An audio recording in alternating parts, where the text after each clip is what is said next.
नमस्कार मेरे प्यारे साथियों, कैसे हैं आप सभी। मैं उम्मीद करता हूं आप लोग ज़बरदस्त मस्त तंदुरुस्त होंगे। आप लोगों की पढ़ाई ज़बरदस्त तरीके से चल रही होगी।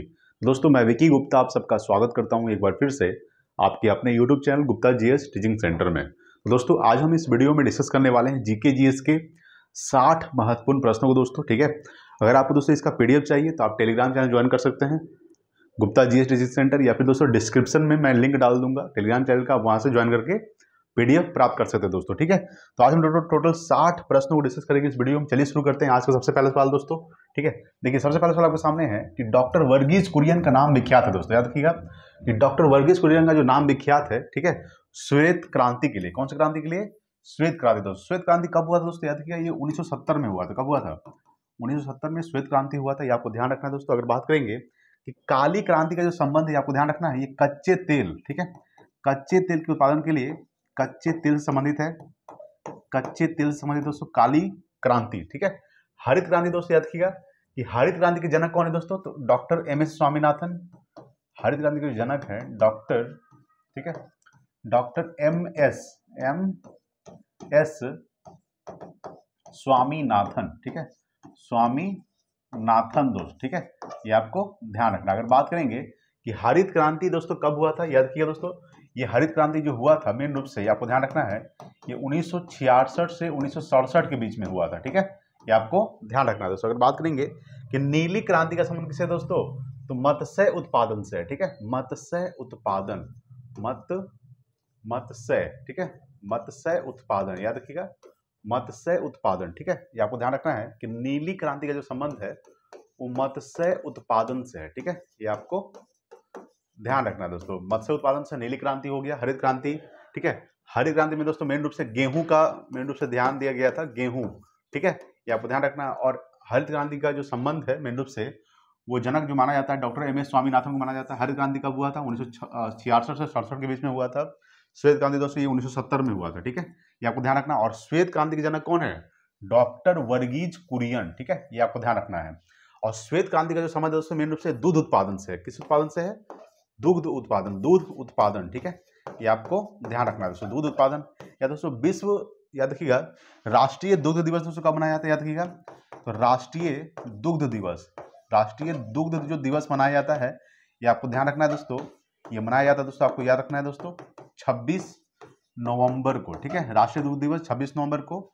और विश्व दुग्ध दिवस, ठीक है, विश्व दुग्ध दिवस जो मनाया जाता है, ये आपको ध्यान रखना है, वो जो मनाया जाता है विश्व दुग्ध दिवस, ठीक है, कब मनाया जाता है? तो 1 जून को, 1 जून दोस्तों। ठीक है, 1 जून को विश्व दुग्ध दिवस, राष्ट्रीय दुग्ध दिवस 26 नवंबर को। 26 नवंबर को दोस्तों एक और दिवस मनाया जाता है, याद रखिएगा, संविधान दिवस। कौन सा दिवस? ये भी ध्यान रखना है, संविधान दिवस दोस्तों।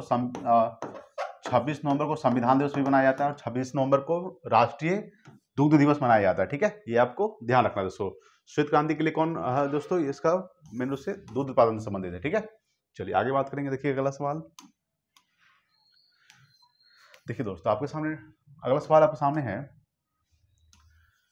कि निम्न में से कौन कपड़े धोने के साबुन में फिलर के रूप में काम नहीं आता है दोस्तों? तो ग्लिसरॉल। ठीक है, ग्लिसरॉल जो दोस्तों मेन रूप से ये कपड़े धोने के साबुन के रूप में, फिलर के रूप में काम नहीं आता, बल्कि सोडियम सिलिकेट दोस्तों काम आता है। सोडियम कार्बोनेट दोस्तों, सोडियम कार्बोनेट क्या कहा जाता है? धोने का सोडा, क्या कहा जाता है? धोवन सोडा। ठीक है, धोवन सोडा दोस्तों, धोवन सोडा, या फिर कह सकते हैं वॉशिंग सोडा, वॉशिंग सोडा। ठीक है, वॉशिंग सोडा। ठीक है, ये आपको ध्यान रखना है। और इसका जो सूत्र होता है, ये आपको ध्यान रखना दोस्तों। ठीक है, Na2CO3 10H2O। ठीक है, इसका रासायनिक सूत्र होता है सोडियम कार्बोनेट का। बोरेक्स का दोस्तों, बोरेक्स को सुहागा, बोरेक्स सुहागा भी कहते हैं इसको, सुहागा। इसका जो सूत्र होता है आपको ध्यान रखना है Na2B4O7.10H2O। ठीक है, ये आपको ध्यान रखना है, Na2B4O7.10H2O, ये बोरेक्स या फिर सुहागा का सूत्र होता है। ठीक है, सोडियम कार्बोनेट का दोस्तों धोवन soda, washing soda, Na2CO3 10H2O। ठीक है, याद रखिएगा। अगर बात करेंगे कि ग्लिसरॉल दोस्तों, ग्लिसरॉल जो मेन रूप से वसा और तेल में पाया जाता है, वसा। ठीक है, वसा और तेल में पाया जाता है दोस्तों ग्लिसरॉल। ठीक है, ये आपको ध्यान रखना है दोस्तों, ग्लिसरॉल वसा और तेल में पाया जाता है। तो कौन कपड़े के धोने के साबुन के रूप में, फिलर के रूप में काम नहीं आता है? ग्लिसरॉल। ठीक है, ये आपको ध्यान रखना है। 2 का ऑप्शन नंबर ए हो जाएगा। चलिए आगे बात करते हैं, अगला सवाल देखिएगा। देखिए 3 नंबर सवाल, देखिए 3 आपके सामने है कि निम्न में से कौन सा रोग दूषित जल के द्वारा संचरित नहीं होता है दोस्तों। तो कौन सा रोग जो है ये दूषित जल यानी दूषित जल से संचित नहीं होता, दूषित जल से फैलता नहीं है, ठीक है। याद रखिए दोस्तों निमोनिया, निमोनिया दोस्तों क्या है, ये जीवाणु जनित रोग है, जीवाणु जनित रोग है दोस्तों। जीवाणु जनित रोग कौन कौन सा है याद रखिएगा। देखिए बात करेंगे टाइफाइड भी क्या है दोस्तों, टाइफाइड भी दोस्तों जीवाणु जनित रोग है, ठीक है। हैजा भी क्या है दोस्तों, ये भी जीवाणु जनित रोग है, ठीक है, ये आपको ध्यान रखना है। टाइफाइड दोस्तों ये भी जीवाणु से होने वाला रोग है, ठीक है, ये आपको ध्यान रखना है। और दोस्तों हैजा ये भी दोस्तों जीवाणु से ही होने वाला रोग है। अगर बात करेंगे कि जीवाणु से होने वाले रोग कौन कौन से है, जैसे कि बात करेंगे जीवाणु से होने वाले रोग, ठीक है, होने वाले रोग दोस्तों कौन कौन सा हो जाएगा याद रखिएगा। सबसे पहले बात करेंगे, सबसे पहले दोस्तों हो जाएगा आपका निमोनिया दोस्तों, निमोनिया, ठीक है। याद रखिए दोस्तों क्षय रोग, ठीक है, क्षय रोग याद रखिए दोस्तों, क्षय रोग दोस्तों ये भी क्या होता है, जीवाणु से क्षय रोग। उसके बाद दोस्तों मियादी बुखार, एक दोस्तों बीमारी होता है मियादी बुखार, ये दोस्तों क्या होता है याद रखिएगा दोस्तों, ये भी क्षय रोग, मियादी बुखार, प्लेग, प्लेग भी याद रखिएगा दोस्तों, प्लेग, ठीक है, प्लेग भी होता है, जीवाणु से होने वाला रोग है, प्लेग हो गया, ठीक है। यहाँ पे बताए थे दोस्तों हैजा, टाइफाइड, पांचवा लिख लीजिएगा हैजा, ठीक है। छठा क्या हो जाएगा टाइफाइड, याद रखिएगा टाइफाइड, ठीक है, टाइफाइड ये क्या दोस्तों, ये भी आपका है जीवाणु से होने वाला रोग। निमोनिया, क्षय रोग, मियादी बुखार, प्लेग, हैजा, टाइफाइड ये सब क्या है, ये जीवाणु से होने वाले रोग है, ठीक है, ये आपको ध्यान रखना है। और सो याद रखिएगा कि निम्न में से कौन सा रोग दूषित जल के द्वारा नहीं संचित होता है। निमोनिया जो है ये दूषित जल से संचित नहीं होता, जैसे टाइफाइड जो हो गया दोस्तों, पीलिया हो गया और हैजा हो गया, ये जो आप तीनों रोग देख रहे हैं दोस्तों ये सब क्या है, तो दूषित जल से होने वाला रोग है, दूषित जल से, ठीक है, दूषित जल से होने वाला रोग, ठीक है, याद रखिएगा दूषित जल से होने वाला रोग दोस्तों, होने वाला रोग, ठीक है, कौन कौन सा है, तो ये दोस्तों पीलिया हो गया, हैजा हो गया, टाइफाइड सब क्या है, दूषित जल से होने वाला रोग है, ठीक है, ये आपको ध्यान रखना। दोस्तों देखिए निमोनिया क्या करता है दोस्तों, निमोनिया जो है दोस्तों ये किस अंग को प्रभावित करता है दोस्तों, ये जो बीमारी है ये मेन रूप से फेफड़ा को प्रभावित करता है, फेफड़ा, ठीक है, याद रखिएगा कि निमोनिया जो है ये फेफड़ा को प्रभावित करता है, ठीक है, ये आपको ध्यान रखना है। चलिए आगे बात करेंगे, देखिएगा अगला, देखिए 4 नंबर सवाल, 4 आपके सामने है कि निम्न में से कौन सा जीवाणु, ठीक है, जीवाणु विनाइटीकरण की प्रक्रिया में भाग लेता है दोस्तों। तो याद रखिएगा अस्यूडोमोनास, ठीक है, अस्यूडोमोनास जो है ये मेन रूप से विनाइटीकरण की प्रक्रिया में भाग लेता है, ठीक है। इसका दोस्तों नाइट्रोबैक्टर दोस्तों भाग नहीं लेता है, राइजोबियम दोस्तों ये भी भाग नहीं लेता है, एजेक्टोबैक्टर सब दोस्तों भाग नहीं लेता है। अस्यूडोमोनास जो है ये मेन रूप से जीवाणु विनाइटीकरण प्रक्रिया में भाग लेता है। जीवाणु का दोस्तों क्या कहलाता है, याद रखिएगा जीवाणु का जो अध्ययन है, ठीक है, जीवाणु का अध्ययन याद रखिए दोस्तों इस क्या कहलाता है, तो जीवाणु का अध्ययन दोस्तों बैक्टीरियोलॉजी कहलाता है, ठीक है, याद रखिएगा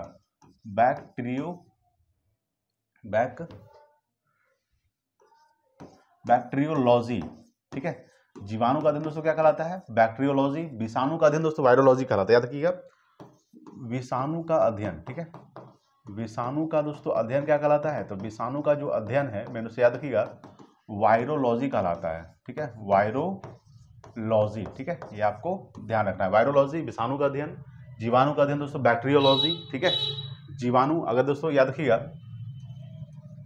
लुवेनहॉक को क्या कहा जाता है, जीवाणु विज्ञान का पिता किसे कहा जाता है, जीवाणु विज्ञान का पिता लुवेनहॉक को कहा जाता है, ठीक है, जीवाणु विज्ञान के पिता किन्हें कहा जाता है, तो लुवेनहॉक को, ठीक है, लुवेनहॉक को क्या कहा जाता है, जीवाणु विज्ञान का पिता लुवेनहॉक को कहा जाता है, ठीक है, ये भी आपको ध्यान रखना है। तो इसका क्या हो जाएगा ऑप्शन नंबर सी हो जाएगा 4 का, ठीक है। चलिए आगे बात करेंगे, देखिएगा अगला 5 नंबर सवाल, देखिए 5 आपके सामने है कि अंतर्राष्ट्रीय योग दिवस कब मनाया जाता है दोस्तों, तो 5, ठीक है, 21 जून को, ठीक है, 21 जून को अंतर्राष्ट्रीय योग दिवस मनाया जाता है, ठीक है। 11 जुलाई दोस्तों विश्व जनसंख्या दिवस 11 जुलाई को, ठीक है, विश्व जनसंख्या दिवस, ठीक है, जनसंख्या, ठीक है, याद रखिएगा कि विश्व जनसंख्या दिवस याद रखिए दोस्तों कब मनाया जाता है, ये मनाया जाता है आपका 11 जुलाई को विश्व जनसंख्या दिवस, ठीक है। 22 मई को जो दोस्तों जैव विविधता दिवस, जैव विविधता दिवस, ठीक है, इसको बायोडायवर्सिटी दिवस भी कहा जाता है, ठीक है, याद रखिएगा जैव विविधता दिवस। उसको दोस्तों 14 सितंबर को याद रखिए दोस्तों, हिंदी दिवस, राष्ट्रीय हिंदी दिवस, ठीक है, राष्ट्रीय हिंदी दिवस दोस्तों याद रखिएगा। राष्ट्रीय हिंदी दिवस कब मनाया जाता है, ये आपको ध्यान रखना है दोस्तों। राष्ट्रीय हिंदी दिवस 14 सितंबर को। 26 जुलाई को दोस्तों याद रखिएगा कारगिल विजय दिवस, ठीक है, कारगिल विजय दिवस, ठीक है, ये आपको ध्यान रखना है, कारगिल विजय दिवस 26 जुलाई को दोस्तों याद रखिएगा दोस्तों, कारगिल विजय दिवस 26 जुलाई को, ठीक है। और याद रखिए दोस्तों एक 16 दिसंबर को याद रखिएगा, 16 दिसंबर को सिर्फ विजय दिवस मनाया जाता है, विजय दिवस, ठीक है, विजय दिवस, सिर्फ विजय दिवस दोस्तों कब मनाया था, 16 दिसंबर को। और 26 जुलाई को कारगिल विजय दिवस, ठीक है। राष्ट्रीय हिंदी दिवस 14 सितंबर को, जैव विविधता दिवस 22 मई को, 11 जुलाई को विश्व जनसंख्या दिवस, 21 जून को अंतर्राष्ट्रीय योग दिवस, ठीक है, याद रखिए दोस्तों। अच्छा, विश्व हिंदी दिवस दोस्तों कब मनाया था, याद रखिएगा, विश्व हिंदी दिवस, ठीक है, विश्व हिंदी दिवस अगर पूछेगा तो विश्व हिंदी दिवस दोस्तों याद रखिएगा तो, ठीक है, 10 जनवरी को, ठीक है, 10 जनवरी को विश्व हिंदी दिवस मनाया जाता है, ठीक है, ये आपको ध्यान रखना। राष्ट्रीय हिंदी दिवस 14 सितंबर को मनाया जाता है। चलिए अगला देखिएगा, अगला 6 नंबर सवाल देखिए, शुष्क बर्फ है, ठीक है, याद रखिएगा शुष्क बर्फ है दोस्तों, क्या है, तो ठोस कार्बन डाइऑक्साइड, याद रखिएगा ठोस कार्बन डाइऑक्साइड जो ये क्या है, शुष्क बर्फ है। जैसे शुष्क बर्फ का इस्तेमाल किस चीज में करते हैं, बर्फ का इस्तेमाल दोस्तों यानी कि कोई भी चीज खट्टा ना हो, ठीक है, बहुत लंबे समय तक उसको रखने के लिए हम लोग बर्फ का इस्तेमाल करते हैं, यानी खास करके शुष्क बर्फ का, ठीक है, शुष्क बर्फ का इस्तेमाल करते हैं। जैसे इसका क्या होता है, तो ये ठोस कार्बन डाइऑक्साइड होता है दोस्तों, शुष्क बर्फ। देखिए कार्बन डाइऑक्साइड को CO2 बोलते हैं। देखिए कार्बन डाइऑक्साइड का उपयोग किस चीज में किया जाता है, यानी कि CO2 का उपयोग किस चीज में करते हैं, तो CO2 का जो उपयोग करते हैं दोस्तों, आपको ध्यान रखना है, CO2 का उपयोग किस चीज में करते हैं दोस्तों, याद रखिएगा मेन रूप से सोडा वाटर बनाने में, ठीक है, याद रखिएगा, ठीक है, सोडा वाटर बनाने में, ठीक है, ये आपको ध्यान रखना है, सोडा वाटर बनाने में किस चीज का उपयोग करते हैं, तो CO2 का उपयोग करते हैं सोडा वाटर बनाने में, ठीक है, ये आपको ध्यान रखना है। CO2 जैसे कि कहा जाता है कि रात्रि के समय पेड़ के नीचे नहीं सोना चाहिए, क्योंकि दोस्तों कार्बन डाइऑक्साइड उत्सर्जन करता है दोस्तों, पेड़ क्या करता है, कार्बन डाइऑक्साइड उत्सर्जन करता है, इसलिए कहा जाता है कि रात्रि के समय पेड़ के नीचे नहीं सोना चाहिए, ठीक है, ये आपको ध्यान रखना है। तो सोडा वाटर बनाने में CO2 का उपयोग करते हैं, ठीक है। शुष्क बर्फ क्या है दोस्तों, ठोस कार्बन डाइऑक्साइड, वायुमंडल में कार्बन डाइऑक्साइड कितना परसेंट पाया जाता है, याद रखिएगा कि वायुमंडल में जो CO2 है, ये आपको ध्यान रखना है कितना परसेंट, तो 0.03% पाया जाता है दोस्तों। नाइट्रोजन पूछेगा, नाइट्रोजन कितना परसेंट पाया जाता है, तो 78% पाया जाता है, ठीक है, 78%। और ऑक्सीजन दोस्तों ये आपको ध्यान रखना है, ऑक्सीजन जो पाया जाता है, ठीक है, कितना, तो ऑक्सीजन याद रखिएगा 21% पाया जाता है दोस्तों। ऑक्सीजन कितना परसेंट पाया जाता है, 21% ऑक्सीजन पाया जाता है दोस्तों, ठीक है। याद रखिए दोस्तों कि कृत्रिम सांस के लिए, ठीक है, कृत्रिम सांस के लिए ऑक्सीजन प्लस हीलियम का इस्तेमाल करते हैं, ठीक है, ऑक्सीजन प्लस हीलियम का इस्तेमाल जो करते हैं दोस्तों, ऑक्सीजन प्लस हीलियम का इस्तेमाल कृत्रिम सांस के लिए किया जाता है, कृत्रिम सांस के लिए, ठीक है, कृत्रिम सांस के लिए दोस्तों ऑक्सीजन प्लस हीलियम का इस्तेमाल करते हैं। याद रखिए दोस्तों ऑक्सीजन प्लस हीलियम का इस्तेमाल कृत्रिम सांस के लिए किया जाता है, ठीक है। चलिए आगे बात करें दोस्तों, नाइट्रोजन ऑक्साइड N2O, ठीक है, नाइट्रस ऑक्साइड दोस्तों ये भी ध्यान रखना है, लाफिंग गैस बोलते हैं नाइट्रस ऑक्साइड को, ठीक है। तो देखिए अगला सवाल देखते हैं, देखिए 7 नंबर सवाल, 7 आपके सामने है कि जब पानी जमता है यानी बर्फ में बदलता है, ठीक है, यानी बर्फ में बदलता है, आपको ध्यान रखना है दोस्तों, पानी 0 डिग्री सेल्सियस पर क्या होता है, जम जाता है, ठीक है, ये आपको ध्यान रखना है। और इसका आयतन क्या होता है दोस्तों, तो पहले बढ़ता है। देखिए जब पानी जमता है तो इसका आयतन क्या होगा, बढ़ता है, ठीक है। पानी जो है आपको ध्यान रखना है दोस्तों, जैसे कि भारी जल जो दोस्तों होता है, भारी जल को क्या बोलते हैं, ड्यूटेरियम ऑक्साइड यानी D2O बोलते हैं दोस्तों, ठीक है। और हमारा जो सामान्य जल होता है, नॉर्मल जल, ठीक है, यानी भारी जल जो दोस्तों ये कितना डिग्री सेल्सियस पर जमता है, याद रखिएगा ये जो जमता है ये आपको ध्यान रखना है 3.82 डिग्री सेल्सियस पर जमता है, ठीक है। यानी मेन रूप से कह सकते हैं कि 4 डिग्री के सेल्सियस के लगभग आसपास भारी जल जो दोस्तों जम जाता है। लेकिन पानी में जो सामान्य पानी होता है, सामान्य पानी अगर बात करेंगे, सामान्य जल का अगर बात करेंगे दोस्तों, तो ये 0 डिग्री सेल्सियस पर जम जाता है, 0 डिग्री सेल्सियस पर क्या होता है, जम जाता है, ठीक है, ये आपको ध्यान रखना है। और भारी जल जो होता है दोस्तों मेन रूप से D2O जिसको बोलते हैं, ड्यूटेरियम ऑक्साइड, ये जमता है दोस्तों कितना डिग्री सेल्सियस पर, तो 3.82 डिग्री सेल्सियस पर जमता है। भारी जल का खोज किसने किया था दोस्तों, याद कीजिए, इसका जो खोज किया गया था 1932 में किया गया था, कब, किसके द्वारा, तो यूरे और बासबर्न के द्वारा, ठीक है, बासबर्न के द्वारा, ठीक है, बासबर्न के द्वारा खोज किया गया था, यूरे और बासबर्न के द्वारा 1932 में भारी जल का खोज किया गया था, ठीक है। ये भी आपको ध्यान रखना दोस्तों। तो जब पानी जमता है तो इसका आयतन क्या होता है दोस्तों, बढ़ता है। अच्छा, सवाल पूछेगा दोस्तों कि पूरे पृथ्वी क्या है दोस्तों, पृथ्वी जो है 3 भाग में क्या है दोस्तों, यानी कि कह सकते हैं 71%, ठीक है, यानी 3 भाग में दोस्तों जल है, यानी 29% क्या है दोस्तों, स्थल है। 29% में दोस्तों स्थल है पृथ्वी, और दोस्तों 79% यानी कह सकते हैं कितना, 71% क्या है दोस्तों, पूरा पानी ही पानी है, ठीक है, पृथ्वी पर 71% में दोस्तों पानी है, और 29% में क्या है दोस्तों, पूरा स्थल है। पृथ्वी कितने भाग में बटा है, 4 भाग में। तो 3 भाग में क्या है दोस्तों, पानी, और 1 भाग में स्थल, ठीक है, ये आपको ध्यान रखना है। पृथ्वी दोस्तों आपको बात करेंगे, देखिए हमारा जो भारत है, जैसे कह सकते हैं कि हमारा भारत जो है पूरी जनसंख्या के क्षेत्रफल का कितना परसेंट है, आपको ध्यान रखना है दोस्तों, पूरी जनसंख्या क्षेत्रफल का 2.42% है, ठीक है। जनसंख्या की बात करेंगे तो कितना हो जाएगा, 2.42%, ठीक है, ठीक है। तो ये आपको ध्यान रखना है। तो जब पानी जमता है तो इसका आयतन क्या होता है, बढ़ता है, ठीक है। चलिए अगला सवाल देखिएगा, देखिए 8 नंबर सवाल, ठीक है। देखिए दोस्तों,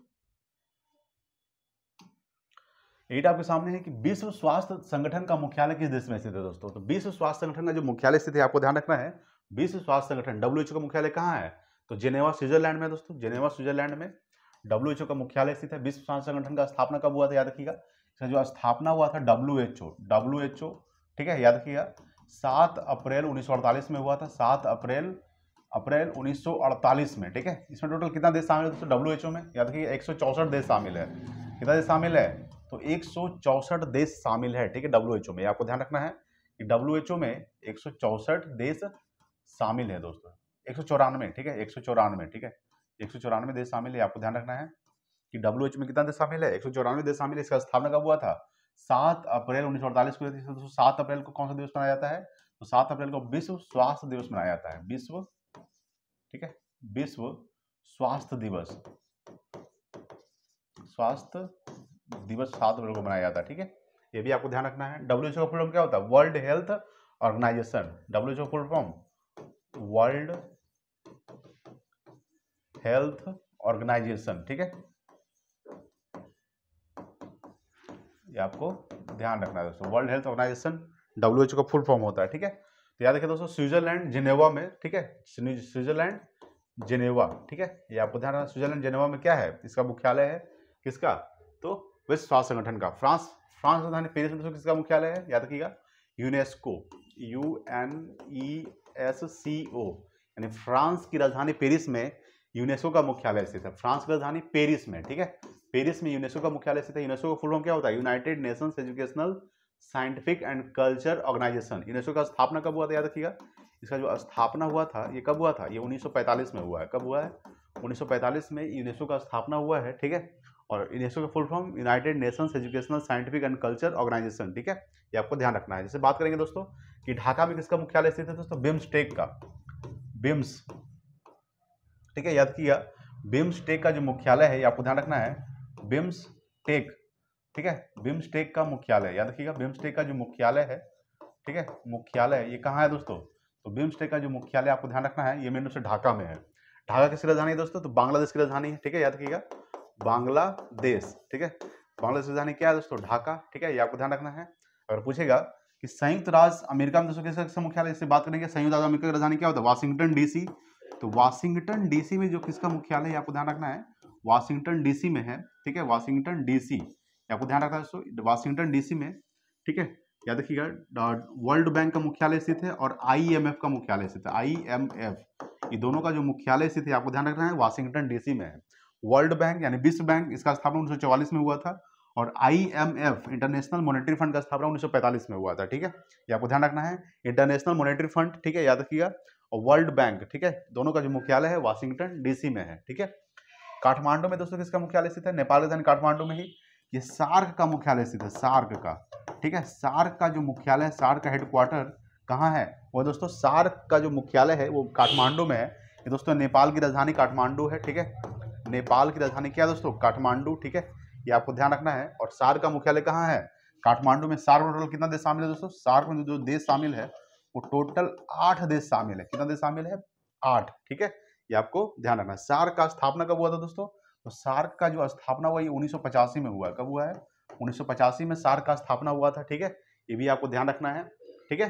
काठमांडू किसकी राजधानी है? नेपाल की राजधानी है, ये आपको ध्यान रखना है। तो विश्व स्वास्थ्य संगठन का मुख्यालय किस देश में स्थित है? ये दोस्तों स्विट्जरलैंड में, ठीक है, ये आपको ध्यान रखना है, स्विट्जरलैंड के जेनेवा में। जेनेवा में किसका किसका मुख्यालय है? यहाँ पे बताया था WHO का मुख्यालय तो है ही, साथ में WTO का भी मुख्यालय है, और ILO का भी मुख्यालय है, और WMO का भी मुख्यालय है, यानी कि WHO world health organization, WTO world trade organization. WTO का पुराना नाम क्या है? गैट जो है ये WTO का पुराना नाम है। WTO का स्थापना 1 जनवरी 1995 में हुआ है, ठीक है, ये आपको ध्यान रखना है। ILO इंटरनेशनल लेबर ऑर्गेनाइजेशन, इसका स्थापना 1919 में हुआ है, ठीक है। ILO की स्थापना कब हुआ? 1919 में, ठीक है। और WMO वर्ल्ड मेट्रोलॉजिकल ऑर्गेनाइजेशन का स्थापना 1950 में हुआ है। कब हुआ है? 1950 में इसका स्थापना हुआ था, और इसका भी मुख्यालय कहाँ है? जेनेवा में, ठीक है, ये आपको ध्यान रखना है। चलिए आगे बात करेंगे। 9 नंबर सवाल देखिएगा, ठीक है। देखिए 9 नंबर सवाल आपके सामने है कि आवृत्ति के आधार पर भारत में मुक्त भूकंप संभावित क्षेत्र कहाँ स्थित है दोस्तों? ये हिमालय और कच्छ में है, ठीक है, ये आपको ध्यान रखना है। यानी कि आवृत्ति के आधार पर भारत में मुक्त भूकंप संभावित क्षेत्र कहाँ है? हिमालय और कच्छ के क्षेत्र में, ठीक है, ये आपको ध्यान रखना। अगर बात करेंगे, देखिए दोस्तों, भूकंप का अध्ययन क्या कहलाता है? सिस्मोग्राफी जो है, मेन रूप से याद रखिएगा,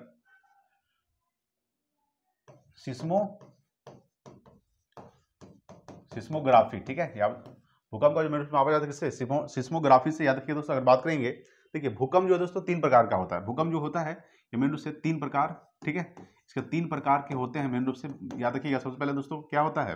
तो पी तरंग दोस्तों, एस तरंग और एल तरंग। पी तरंग याद रखिएगा, पी तरंग होता है दोस्तों एक, एस तरंग होता है, ये दोस्तों कौन सा होता है? एल तरंग होता है। एल तरंग दोस्तों सबसे खतरनाक माना जाता है, याद रखिएगा। सबसे विनाशकारी कौन सा तरंग है? इन तीनों सबसे विनाशकारी दोस्तों एल तरंग, ठीक है। देखिए ये जो पी तरंग है दोस्तों, ये मेन रूप से याद रखिएगा, ये तीनों अवस्था में गुजरती है, ठोस, द्रव, गैस, यानी तीनों अवस्था से गुजर सकती है पी तरंग, ठीक है। पी तरंग जो है मेन रूप से ये ठोस, द्रव, गैस, याद रखिएगा, कह सकते हैं ठोस, ठीक है, द्रव और गैस, ये तीनों अवस्था से गुजर सकता है दोस्तों पी तरंग। ये जिसका जो औसत वेग होता है वो 8 किलोमीटर पर सेकेंड होता है, ठीक है, 8 किलोमीटर पर सेकेंड, ठीक है, याद रखिएगा कि पी तरंग का जो वेग होता है वो 8 किलोमीटर पर सेकेंड होता है दोस्तों, ठीक है। और एस तरंग जो दोस्तों केवल ठोस से गुजर सकता है, किससे? तो ठोस से गुजर सकता है दोस्तों। इसका जो औसत वेग होता है, औसत वेग किसका? एस तरंग का, वो 4 किलोमीटर पर सेकेंड होता है। कितना होता है?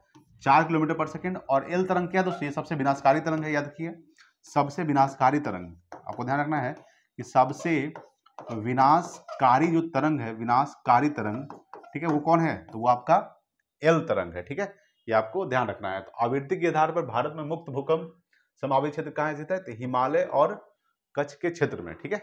और तरंग कितने हैं?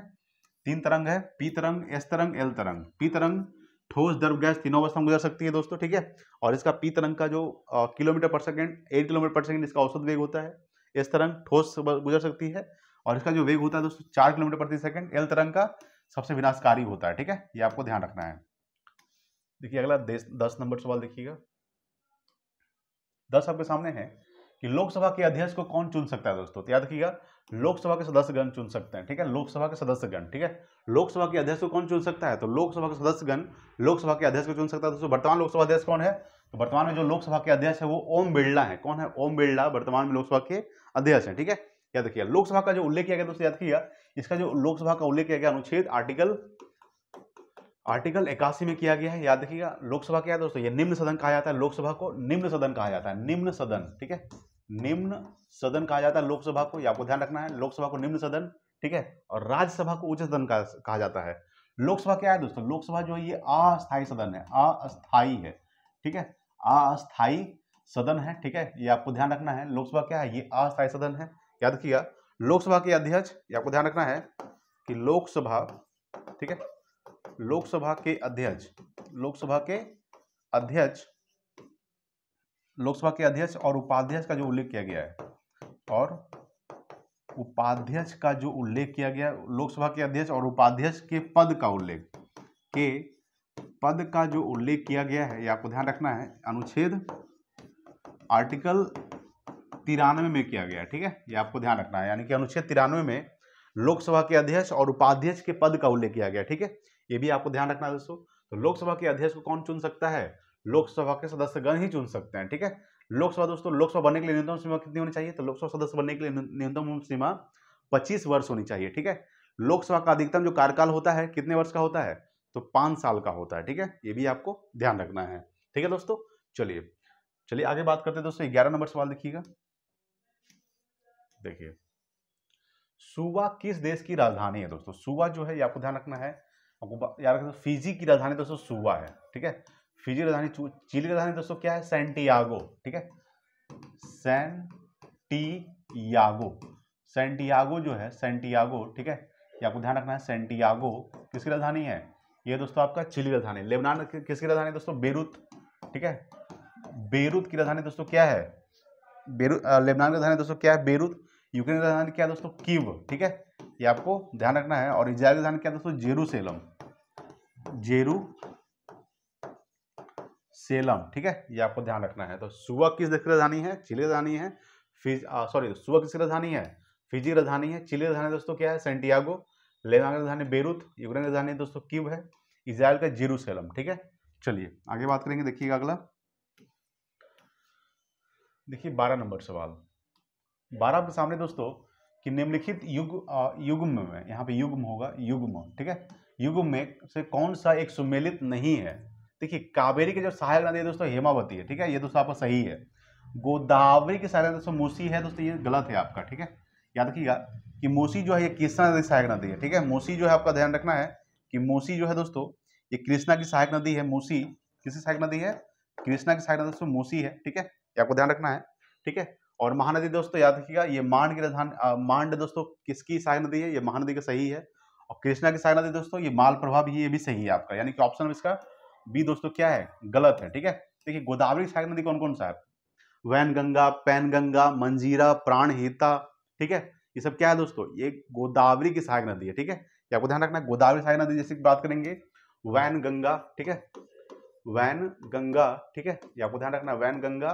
उसके बाद दोस्तों पेनगंगा, ठीक है, पेनगंगा याद रखिएगा, पेनगंगा, वैनगंगा, ठीक है दोस्तों, क्या हो जाएगा? उसके बाद दोस्तों प्राणहिता, ठीक है, प्राणहिता, प्राणहिता, वैनगंगा, पैनगंगा, प्राणहिता, मंजीरा, मंजीरा दोस्तों ये किसकी सहायक नदी है? मंजीरा, ठीक है, याद रखिएगा ये गोदावरी की सहायक नदी। गोदावरी नदी निकलती कहाँ से दोस्तों? याद रखिएगा ये जो निकलती है गोदावरी नदी, ये यहाँ पे देख लीजिए दोस्तों, गोदावरी नदी निकलती है महाराष्ट्र के नासिक के त्रिम्बकम की पहाड़ी से, ठीक है, याद रखिएगा महाराष्ट्र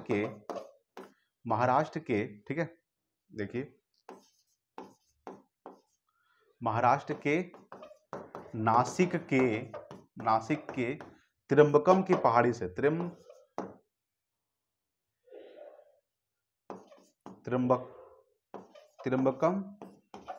की पहाड़ी से है, ठीक है, ये आपको ध्यान रखना है दोस्तों। जो गोदावरी नदी मेन रूप से दोस्तों आपको ध्यान रखना है, ये बहती है कहाँ? महाराष्ट्र में बहती है, ठीक है, महाराष्ट्र में बहती है दोस्तों। उसके बाद दोस्तों ये तेलंगाना में बहती है, तेलंगाना में बहती है दोस्तों, ठीक है, तेलंगाना में। उसके बाद दोस्तों ये आंध्र प्रदेश में बहती है, यानी कि एपी में, आंध्र प्रदेश हो गया, महाराष्ट्र हो गया, तेलंगाना में बहती है मेन रूप से गोदावरी नदी। गोदावरी नदी को क्या कहा जाता है? गोदावरी नदी को दोस्तों वृद्ध गंगा भी कहा जाता है, ठीक है, याद रखिएगा वृद्ध गंगा दोस्तों, वृद्ध गंगा कहा जाता है गोदावरी नदी को, याद रखिएगा। और गोदावरी नदी को दोस्तों दक्षिण की गंगा, ठीक है, दक्षिण की गंगा गोदावरी नदी को कहा जाता है, ठीक है, ये आपको ध्यान रखना है। कावेरी नदी दोस्तों कहाँ से निकलती है? ठीक है, कावेरी नदी दोस्तों याद रखिएगा ये मेन रूप से पश्चिमी घाट के ब्रह्मगिरी पहाड़ी से निकलती है, ठीक है, पश्चिमी घाट के, याद रखिएगा कि पश्चिमी घाट के ब्रह्मगिरी पहाड़ी से निकलती है। कावेरी नदी कहाँ से निकलती है? पश्चिमी घाट के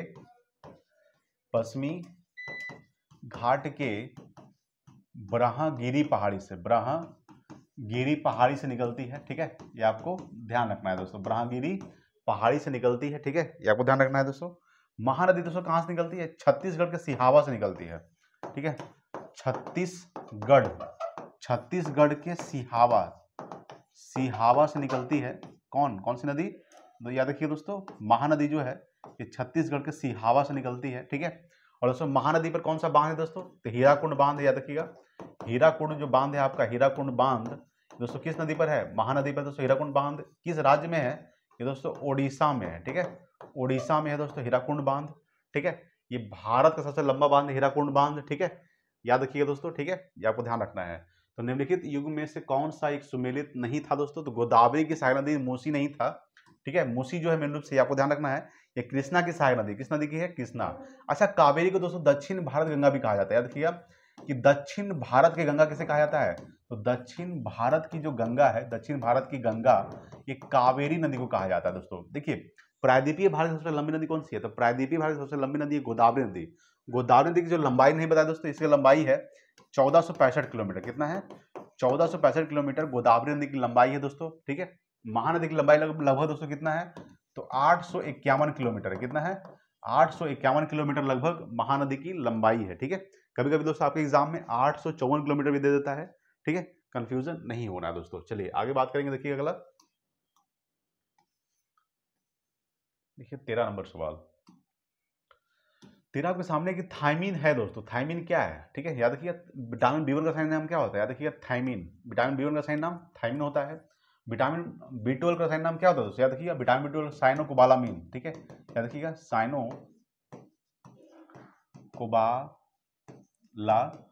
साइनोकोबालामीन दोस्तों किसका होता है? ये विटामिन बी12 का सही नाम होता है। विटामिन बी वन का सही नाम थायमीन होता है। विटामिन बी वन की कमी से कौन सा रोग होता है दोस्तों? इसके कमी से रोग होता है, याद रखिएगा बेरी बेरी होता है। क्या होता है? बेरी बेरी, ठीक है, ये आपको ध्यान रखना है। विटामिन बी2 का रासायनिक नाम क्या होता है दोस्तों? राइबोफ्लोविन। रासायनिक नाम क्या होता है? राइबोफ्लोविन,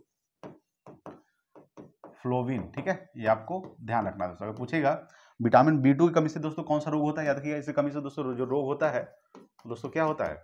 याद रखिएगा विटामिन बी2 की कमी से, याद रखिए दोस्तों विटामिन बी1 की कमी से बेरी बेरी होता है, ठीक है। विटामिन बी2 की कमी से दोस्तों पेलाग्रा रोग होता है, ठीक है, याद रखिएगा पेलाग्रा जो रोग होता है दोस्तों, आपको ध्यान रखना, पेलाग्रा जो रोग होता है मेन रूप से ये विटामिन बी2 की कमी से होता है दोस्तों, ठीक है, याद रखिएगा। देखिए विटामिन बी6 का रासायनिक नाम क्या होता है दोस्तों? पैराडॉक्सिन होता है, ठीक है, पैराडॉक्सिन जो होता है आपको ध्यान रखना है, पैराडॉक्सिन ये विटामिन बी6 का रासायनिक नाम होता है, ठीक है। विटामिन बी7 का रासायनिक नाम क्या होता है दोस्तों? बायोटीन। विटामिन बी7 का जो रासायनिक नाम होता है वो बायोटीन होता है, ठीक है। बायोटीन जो होता है ये विटामिन बी7 का रासायनिक नाम होता है। विटामिन बी9 का रासायनिक नाम दोस्तों क्या होता है? फॉलिक अम्ल होता है, फॉलिक अम्ल, ठीक है। फॉलिक अम्ल जो होता है ये विटामिन बी9 का रासायनिक नाम होता है, ठीक है, ये आपको ध्यान रखना है, ठीक है। देखिए दोस्तों विटामिन बी1 का रासायनिक नाम थायमीन होता है। क्या होता है? थायमीन। पूछेगा सवाल कि वसा में घुलनशील विटामिन दोस्तों, याद रखिए वसा में घुलनशील विटामिन, ठीक है, घुलनशील विटामिन दोस्तों क्या हो जाएगा? तो वसा में घुलनशील विटामिन दोस्तों ए डी ई के, ठीक है। दोस्तों जल में घुलनशील विटामिन याद रखिएगा, जल में घुलनशील विटामिन, ठीक है, ये आपको ध्यान रखना है। जल में घुलनशील विटामिन क्या हो जाएगा? याद रखिएगा बी और सी, बी और सी, ठीक है, बी और सी क्या है? ये जल में घुलनशील विटामिन है। वसा में घुलनशील विटामिन ए डी ई के, ठीक है, ये आपको ध्यान रखना है। थायमीन दोस्तों विटामिन बी1 का रासायनिक नाम होता है। विटामिन ए का रासायनिक नाम दोस्तों क्या होता है? विटामिन ए का रासायनिक नाम आपको ध्यान रखना है, विटामिन ए का रासायनिक नाम रेटिनॉल होता है दोस्तों, ठीक है, रेटिनॉल दोस्तों विटामिन ए का रासायनिक नाम होता है, याद रखिएगा। विटामिन सी का रासायनिक नाम क्या होता है? तो एस्कॉर्बिक एसिड होता है, एस्कॉर्बिक एसिड होता है दोस्तों, ठीक है, एस्कॉर्बिक अम्ल, ठीक है, याद रखिएगा। विटामिन ए की कमी से कौन सा रोग होता है? रतौंधी। विटामिन सी की कमी से स्कर्वी रोग, ठीक है। विटामिन डी की कमी से दोस्तों कौन सा रोग होता है? तो विटामिन डी की कमी से याद रखिएगा विटामिन डी की कमी से रिकेट्स होता है, जो बच्चों में होता है। विटामिन डी का रासायनिक नाम क्या होता है? तो कैल्सीफिरोल होता है, ठीक है, कैल्सीफेरोल, ठीक है, याद रखिएगा। अब पूछेगा दोस्तों विटामिन के का रासायनिक नाम। विटामिन के का जो रासायनिक नाम होता है आपको ध्यान रखना है फिलोक्विनोन, ठीक है, फिलोक्विनोन, ठीक है। फिलोक्विनोन जो होता है ये विटामिन के का रासायनिक नाम होता है। विटामिन के की कमी से कौन सा रोग होता है? तो रक्त का थक्का ना जमना, ठीक है, विटामिन के की कमी से होता है, याद रखिएगा। विटामिन का खोज किसने किया था? तो विटामिन का जो खोज किए थे आपको ध्यान रखना है, विटामिन का खोज किसने किया था? विटामिन का खोज दोस्तों किसने किया था? ये आपको ध्यान रखना है। इसका जो खोज किया था फंक ने किया था। कब? 1911, ठीक है, ये आपको ध्यान रखना है। चलिए आगे बात करेंगे, देखिए अगला 14 नंबर सवाल देखिएगा। 14 आपके सामने है कि लावेर कब संबंधित है दोस्तों? ये टेनिस से संबंधित है। किससे संबंधित है? टेनिस से, ठीक है, ये आपको ध्यान रखना है। चलिए अगला देखिएगा 15 नंबर सवाल। देखिए 15 आपके सामने है कि समकालीन विद्वानों ने भारत के विभाजन के समय हुई हत्याओं, आगजनी और लूटपाट के लिए किस शब्द का उल्लेख किया दोस्तों? तो जनसंहार शब्द का उल्लेख किया है। ठीक है, ये आपको ध्यान रखना है दोस्तों। देखिए जितना भी सवाल दोस्तों मैं करवा रहा हूं दोस्तों, सभी सवाल पूछे गए सवाल है। ठीक है, सभी सवाल पूछे गए सवाल है। ठीक है, तो समकालीन विद्वानों ने भारत के विभाजन के समय हुई हत्याएं, आगजनी और लूटपाट के लिए किस शब्द का उल्लेख किया दोस्तों? तो जनसंहार का उल्लेख किया। ठीक है, जनसंहार का। ठीक है, देखिए दोस्तों, जब हमारा भारत आजाद हुआ था 15 अगस्त 1947 को, तो दो भागों में बढ़ गया दोस्तों, हिंदुस्तान और पाकिस्तान। ठीक है, यानी भारत का जब विभाजन हो गया था तो दोस्तों पाकिस्तान क्या करता है, 14 अगस्त को अपना स्वतंत्रता दिवस मनाता है। ठीक है, और भारत यानी हम लोग 15 अगस्त को अपना स्वतंत्रता दिवस मनाते हैं दोस्तों। ठीक है, इससे दोस्तों इसमें बहुत सारी घटनाएं, यानी कि बहुत सारे लोग मारे भी गए थे। इसी दोस्तों समकालीन जो कहा जाता है कि हत्याएं और आगजनी जो लूटपाट के लिए जो शब्द का प्रयोग किया दोस्तों, ये जन संहार शब्द का प्रयोग किया गया दोस्तों, जन संहार। ठीक है, ये आपको ध्यान रखना है। चलिए आगे बात करेंगे। देखिएगा, देखिए 16 नंबर सवाल, 16 आपके सामने है कि भारत द्वारा तैयार किया गया सुपर कंप्यूटर का नाम क्या है दोस्तों? तो परम है। ठीक है, ये आपको ध्यान रखना है कि भारत द्वारा जो तैयार किया गया सुपर कंप्यूटर का नाम क्या है दोस्तों? परम। ठीक है, सबसे पहले दोस्तों सुपर कंप्यूटर का जो प्रयोग किया गया था वो अमेरिका ने किया था। ठीक है, तो सुपर कंप्यूटर जो होता है सुपर कंप्यूटर, ये सामान्य कंप्यूटर से दोस्तों 10 गुना ज्यादा होता है, यानी सामान्य कंप्यूटर से 10 गुना ज्यादा फास्ट काम करता है दोस्तों। ठीक है, खास करके बहुत स्पीड में काम करता है दोस्तों सुपर कंप्यूटर, इसलिए दोस्तों इसका नाम क्या दिया गया है? परम। क्या नाम दिया गया दोस्तों? परम। ठीक है, ये आपको ध्यान रखना दोस्तों। और सामान्य कंप्यूटर से कहीं 10 गुना ज्यादा काम करता है दोस्तों सुपर कंप्यूटर। ठीक है, ये आपको ध्यान रखना है। अगला सवाल देखिएगा, 17 नंबर सवाल देखिए क्या कह रहा है आपके सामने। 17 आपके सामने है कि निम्नलिखित में से कौन सी भारत की प्रथम परमाणु पनडुब्बी है दोस्तों? याद रखिएगा, तो ये INS चक्र है। ठीक है, INS चक्र जो दोस्तों ये क्या है? भारत की प्रथम परमाणु पनडुब्बी है। ठीक है, ये आपको ध्यान रखना है। देखिए दोस्तों, हम कुछ इंपॉर्टेंट पॉइंट्स देखते हैं, जैसे कि बात करेंगे कि भारत की प्रथम स्वदेशी परमाणु पनडुब्बी दोस्तों क्या है? भारत की प्रथम स्वदेशी परमाणु पनडुब्बी दोस्तों। ठीक है, ये आपको ध्यान रखना है। ये दोस्तों INS अरिहंत है। ठीक है, ये आपको ध्यान रखना है। भारत का प्रथम दोस्तों परमाणु रिएक्टर क्या है दोस्तों? ये आपका अप्सरा है। ठीक है, भारत का प्रथम परमाणु रिएक्टर अप्सरा है। भारत का प्रथम पनडुब्बी दोस्तों INS कावेरी है। ठीक है, INS कावेरी जो है ये भारत का प्रथम पनडुब्बी है। ठीक है, भारत का प्रथम दोस्तों विमान वाहक पोत क्या है दोस्तों? तो INS विक्रांत। ठीक है, भारत का प्रथम मध्यम दूरी वाला मिसाइल दोस्तों क्या है दोस्तों? अग्नि है। ठीक है, ये आपको ध्यान रखना है। भारत का प्रथम दोस्तों प्रक्षेपास्त्र दोस्तों ये पृथ्वी है। ठीक है, भारत का प्रथम आणविक केंद्र दोस्तों क्या है? तारापुर। ये दोस्तों कहाँ है? महाराष्ट्र में। ठीक है, ये आपको ध्यान रखना है। इंपॉर्टेंट पॉइंट से इसको आप नोट कर लीजिएगा। ठीक है, चलिए आगे बात करेंगे। देखिएगा, ये दोस्तों 18 नंबर सवाल देखिए क्या कर रहा है। 18 के सामने एक निम्नलिखित में से कौन सा शब्द भारतीय संविधान के प्रस्तावना में नहीं है? प्रस्तावना दोस्तों नहीं उल्लेख किया गया है, तो याद रखिएगा। बंधुता का दोस्तों उल्लेख प्रस्तावना में किया गया है। संप्रभुता का जो उल्लेख किया गया प्रस्तावना में किया गया है। समाजवाद का दोस्तों उल्लेख प्रस्तावना में किया गया है। संघवाद का उल्लेख जो दोस्तों ये प्रस्तावना में नहीं किया गया। ठीक है, देखिए प्रस्तावना दोस्तों ये कहां से लिया गया दोस्तों? ये कहां से लिया गया है? ये दोस्तों कहां से लिया गया है? आपको ध्यान रखना है। ये लिया गया है अमेरिका के संविधान से। ठीक है, अमेरिका के संविधान से लिया गया दोस्तों। ठीक है, ये आपको ध्यान रखना है। बात करेंगे, समझिएगा। देखिए प्रस्तावना देखिए दोस्तों 42वां संविधान संशोधन 1976 के द्वारा 42वां संविधान संशोधन। ठीक है, 42वां संविधान संशोधन 42वां संविधान संशोधन। ठीक है, संशोधन 1976 के द्वारा 1976 के द्वारा याद रखिए। 42वां संविधान संशोधन ये कब हुआ था? 1976 में हुआ था। और 42वां संविधान संशोधन 1976 के द्वारा प्रस्तावना में 3 शब्द जोड़ा गया था। ठीक है, प्रस्तावना में आप देखिएगा क्या क्या जोड़ा गया दोस्तों, आपको ध्यान रखना है। ठीक है, समाजवाद, ठीक है, समाजवाद, पंथ निरपेक्ष और अखंडता। समाजवाद, ठीक है, पंथ निरपेक्ष शब्द को जोड़ा गया था। और एक दोस्तों अखंडता शब्द को जोड़ा गया है। ठीक है, अखंडता शब्द को जोड़ा गया। ठीक है, समाजवाद, पंथ निरपेक्ष और अखंडता शब्द को जोड़ा गया दोस्तों प्रस्तावना में। किस संविधान संशोधन के तहत? तो 42वां संविधान संशोधन 1976 के द्वारा प्रस्तावना में 3 शब्द जोड़ा गया था। समाजवाद, पंथ निरपेक्ष और अखंडता शब्द को जोड़ा गया। ठीक है, ये आपको ध्यान रखना दोस्तों। अब प्रस्तावना कहां से लिया गया है? ये दोस्तों अमेरिका के संविधान से लिया गया है। ठीक है, ये आपको ध्यान रखिएगा। चलिए आगे बात करते हैं। देखिए 19 नंबर सवाल, a century is not enough. ठीक है, 19 आपके सामने है कि a century is not enough निम्नलिखित में से किस क्रिकेटर की आत्मकथा है दोस्तों? ये दोस्तों सौरव गांगुली का। किसका है दोस्तों? सौरव गांगुली की आत्मकथा है, a century is not enough. ठीक है, चलिए अगला देखिएगा। देखिए 20 नंबर सवाल देखिए। 20 आपके सामने है कि ब्रिटिश प्रधानमंत्री रैमजे मैकडोनाल्ड, ठीक है, रैमजे मैकडोनाल्ड द्वारा सांप्रदायिक पंचायत की घोषणा कब की गई थी दोस्तों? तो अगस्त, यानी कि 16 अगस्त 1932। याद रखिएगा कि 16 अगस्त 1932 को, ठीक है, 16 अगस्त 1932 को ब्रिटिश प्रधानमंत्री रैमजे मैकडोनाल्ड के द्वारा सांप्रदायिक पंचायत की घोषणा किया गया था। ठीक है, ये आपको ध्यान रखना दोस्तों, कब किया गया था? 16 अगस्त 1932 को किया गया था। ठीक है, ये आपको ध्यान रखना दोस्तों। कुछ इंपॉर्टेंट पॉइंट याद रखिए। 1932 में क्या हुआ था? याद रखिएगा 1932 में पूना पैक्ट हुआ था। क्या हुआ था? पूना पैक्ट हुआ था दोस्तों 1932 में। किसके बीच? तो डॉक्टर भीमराव अम्बेडकर और महात्मा गांधी के बीच। ठीक है, डॉक्टर भीमराव अंबेडकर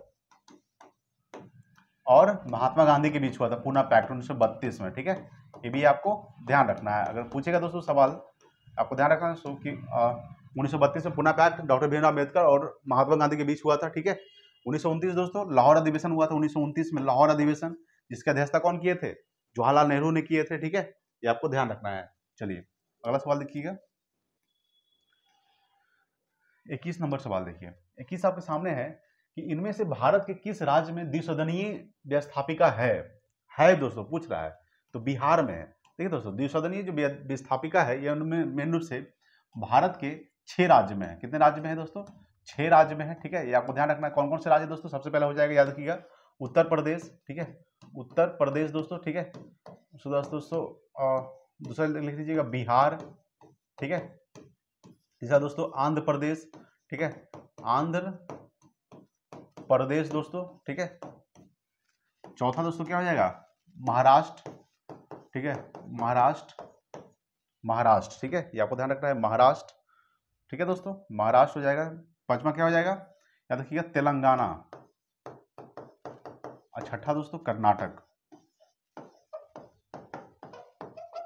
ठीक है, ये आपको ध्यान रखना है, उत्तर प्रदेश, बिहार, आंध्र प्रदेश, महाराष्ट्र, तेलंगाना और कर्नाटक। ठीक है, ये क्या है दोस्तों? ये 6 राज्य में द्विसदनीय व्यवस्थापिका है। इसमें दोस्तों बिहार हो गया, गुजरात में तो नहीं है, केरल में नहीं, राजस्थान में नहीं है, बिहार में है दोस्तों। यानी ऑप्शन नंबर इसका क्या हो जाएगा? डी हो जाएगा। ठीक है, चलिए आगे देखिएगा। देखिए 22 नंबर सवाल। 22 आपके सामने है कि निम्नलिखित में से कौन सी इजराइल की मुद्रा है? इजराइल की जो मुद्रा दोस्तों आपको ध्यान रखना है, ये शेकेल है। शेकेल दोस्तों किसकी मुद्रा है? ये इजराइल की मुद्रा है। ठीक है, ये आपको ध्यान रखना है। इजराइल की राजधानी क्या होता है दोस्तों? जेरूशलेम। ठीक है, जेरूशलेम। ठीक है, जेरूशलेम जो है दोस्तों, ये किसकी राजधानी है दोस्तों? इजराइल की राजधानी दोस्तों जेरूशलेम है। ठीक है, ये आपको ध्यान रखना दोस्तों। अगर पूछेगा सवाल, देखिए पूछेगा दोस्तों दिनार किसकी मुद्रा है दोस्तों? याद रखिएगा, ये ईरान, दिनार जो है, रियाल दोस्तों, रियाल जो है, आपको ध्यान रखना, ये ईरान और सऊदी अरब की मुद्रा है। ईरान और सऊदी अरब। ठीक है, ईरान और सऊदी अरब की जो मुद्रा है दोस्तों, ये क्या है? दिनार दोस्तों किसकी मुद्रा है? दिनार जो है कुवैत की मुद्रा है, कुवैत। ठीक है, कुवैत की राजधानी दोस्तों क्या होता है? कुवैत की राजधानी कुवैत सिटी होता है, कुवैत सिटी। ठीक है, कुवैत सिटी जो है ये कुवैत की राजधानी है। ईरान का दोस्तों राजधानी क्या होता है? तेहरान। ईरान की राजधानी दोस्तों तेहरान होता है। ठीक है, ये आपको ध्यान रखना है। और सऊदी अरब, ठीक है दोस्तों, सऊदी अरब। ठीक है, इसकी जो राजधानी होता है दोस्तों रियाद होता है। क्या होता है? रियाद। ठीक है, ये आपको ध्यान रखना है। और सऊदी अरब की मुद्रा रियाल, ईरान की मुद्रा दोस्तों रियाल होता है। ठीक है, ये आपको ध्यान रखना। और इजराइल की मुद्रा क्या होता है? इजराइल की मुद्रा दोस्तों शेकेल होता है। ठीक है, इजराइल की राजधानी जेरूशलेम। सबसे ज्यादा दोस्तों यहूदी कहाँ पाया जाता है? यहूदी दोस्तों इजराइल में ही पाया जाता है। ठीक है, ये भी आपको ध्यान रखना है। अगला सवाल देखिएगा।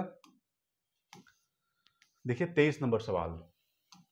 23 आपके सामने दोस्तों कि आगरा शहर का संस्थापक कौन था दोस्तों? याद रखिएगा, तो सिकंदर लोदी था। सिकंदर लोदी ने आगरा शहर का स्थापना किए थे। कब? ये आगरा शहर का जो स्थापना हुआ था ये 1504 में हुआ था। इसका स्थापना कब हुआ था दोस्तों? इसका जो स्थापना हुआ था कब हुआ था? इसका स्थापना 1504 में हुआ था, 1504 ईस्वी में। ठीक है, 1504 ईस्वी में सिकंदर लोदी के द्वारा दोस्तों आगरा शहर का स्थापना किया गया था। ठीक है, याद रखिएगा, सिकंदर लोदी जो है ये लोदी वंश का शासक है दोस्तों। किस वंश का शासक है? लोदी वंश का शासक, लोदी वंश। और लोदी वंश के संस्थापक कौन थे? तो लोदी वंश के जो संस्थापक थे, ये आपको ध्यान रखना है, लोदी वंश के संस्थापक कौन थे? तो याद रखिएगा बहलोल लोदी थे।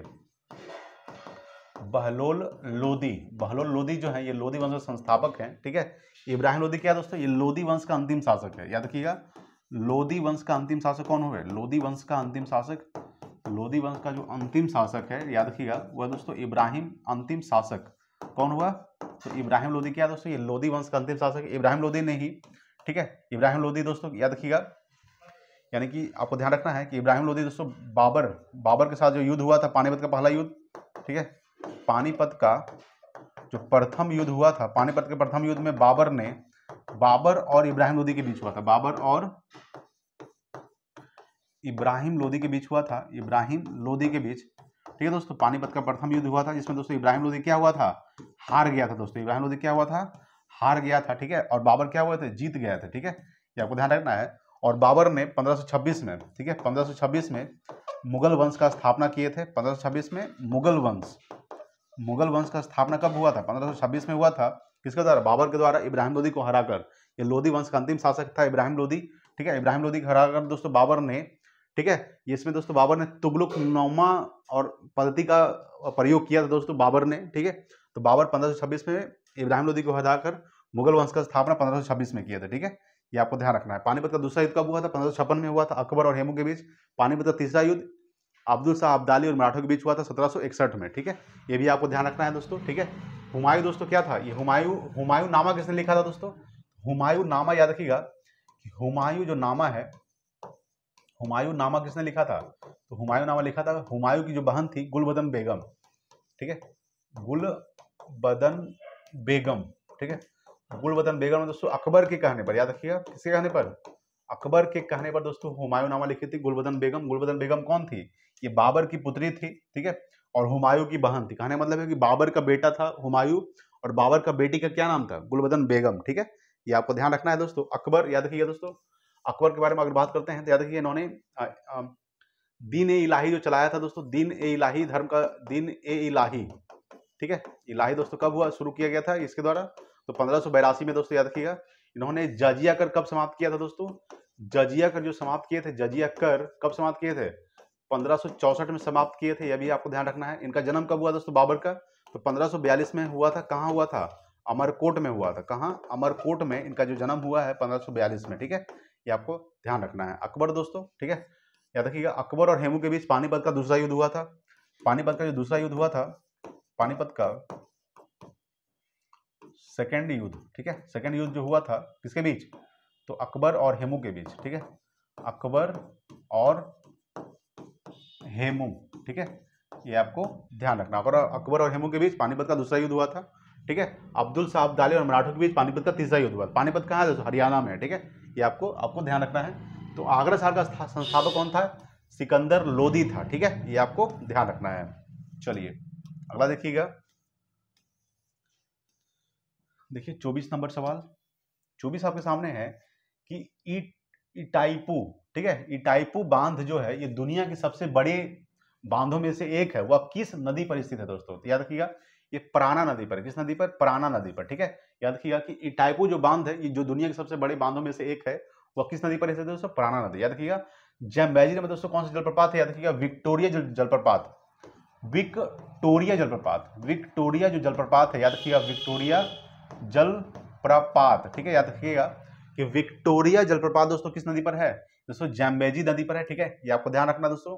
नील नदी पर दोस्तों कौन सा बांध है दोस्तों, याद रखिएगा आसवन बांध, ठीक है, आसवन जो बांध है आपको ध्यान रखना है, आसवन जो बांध है ये मेन रूप से आपका किस नदी पर है दोस्तों, नील नदी पर है, याद रखिएगा आसवन बांध नील नदी पर है, ठीक है।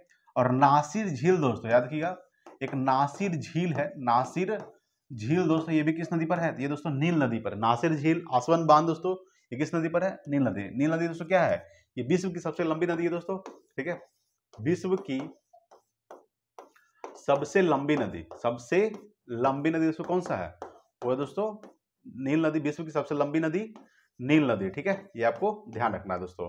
एशिया की सबसे लंबी नदी कौन सी है दोस्तों, यांगत्से नदी, याद रखिएगा एशिया की सबसे लंबी नदी, एशिया, ठीक है, एशिया की सबसे लंबी नदी, एशिया की जो सबसे लंबी नदी है ये आपको ध्यान रखना है, एशिया की सबसे लंबी नदी, सबसे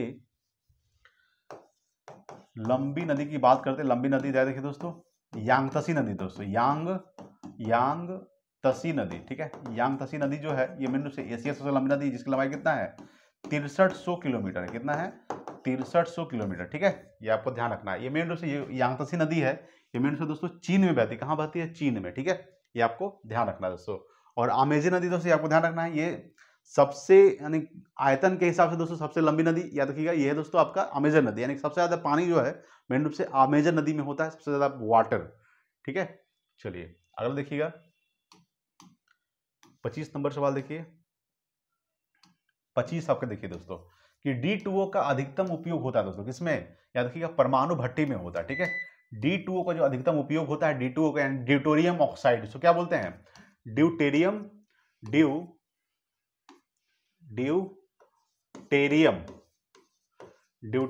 ऑक्साइड, ठीक है। ऑक्साइड दोस्तों, ठीक है। याद रखिए ड्यूटेरियम ऑक्साइड दोस्तों, D2O, जिसको भारी जल बोलते हैं, क्या बोलते हैं इसको? भारी जल, ठीक है दोस्तों, भारी जल, ठीक है। ये आपको ध्यान रखना है। इसका खोज किसने किया था? तो भारी जल का जो खोज किए थे, D2O का खोज किसने किया था? तो 1932 में इसका खोज किया गया था दोस्तों। किसके द्वारा? तो खोज किया गया था यूरे, ठीक है। यूरे और याद रखिएगा बासबर्न के द्वारा, ठीक है। बासबर्न के द्वारा यूरे और बासबर्न के द्वारा 1932 में भारी जल का खोज किया गया था, ठीक है। D2O ड्यूटेरियम ऑक्साइड दोस्तों, ठीक है। याद रखिएगा देखिए भारी जल जो दोस्तों ये कितना डिग्री सेल्सियस पर जमता है? याद रखिएगा भारी जल जो है, याद रखिएगा भारी जल, ठीक है। भारी जल की अगर बात करते हैं, भारी जल दोस्तों ये कितना डिग्री सेल्सियस पर जमता है? ये जमता है दोस्तों, याद रखिएगा ये जमता है 3.82 डिग्री सेल्सियस पर, ठीक है। 3.82 डिग्री सेल्सियस पर भारी जल दोस्तों क्या होता है? जम जाता है। और समान जो जल होता है मेनू से नॉर्मल जल, वो 0 डिग्री सेल्सियस पर जम जाता है दोस्तों, ठीक है। 0 डिग्री सेल्सियस पर जम जाता है, ठीक है। ये आपको ध्यान रखना दोस्तों, ठीक है। चलिए आगे बात करेंगे। अगला देखिएगा 26 नंबर सवाल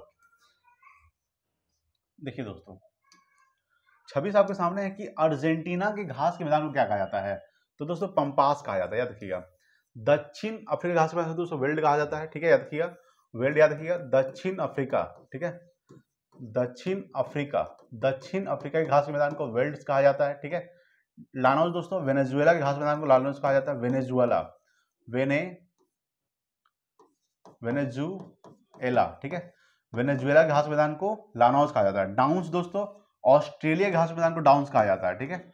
ऑस्ट्रेलिया, ठीक है। ऑस्ट्रेलिया घास के मैदान को दोस्तों क्या कहा जाता है? डाउन्स कहा जाता है। सवाना दोस्तों याद रखिएगा, सवाना जो है आपको ध्यान रखना है, अफ्रीका के घास के मैदान को सवाना कहा जाता है, ठीक है। अफ्रीका, ठीक है। अफ्रीका के घास के मैदान को सवाना कहा जाता है। ऑस्ट्रेलिया घास के मैदान को डाउन्स कहा जाता है। लानोस दोस्तों वेनेजुएला घास के मैदान को लानोस कहा जाता है, ठीक है। याद रखिएगा दक्षिण अफ्रीका घास को वेल्ड्स कहा जाता है। और पंपास दोस्तों अर्जेंटीना घास के मैदान को पंपास कहा जाता है, ठीक है। ये आपको ध्यान है। अर्जेंटीना राजधानी दोस्तों क्या होता है? तो अर्जेंटीना की जो राजधानी होता है दोस्तों ये होता है ब्यूनस आयर्स, ठीक है। ब्यूनस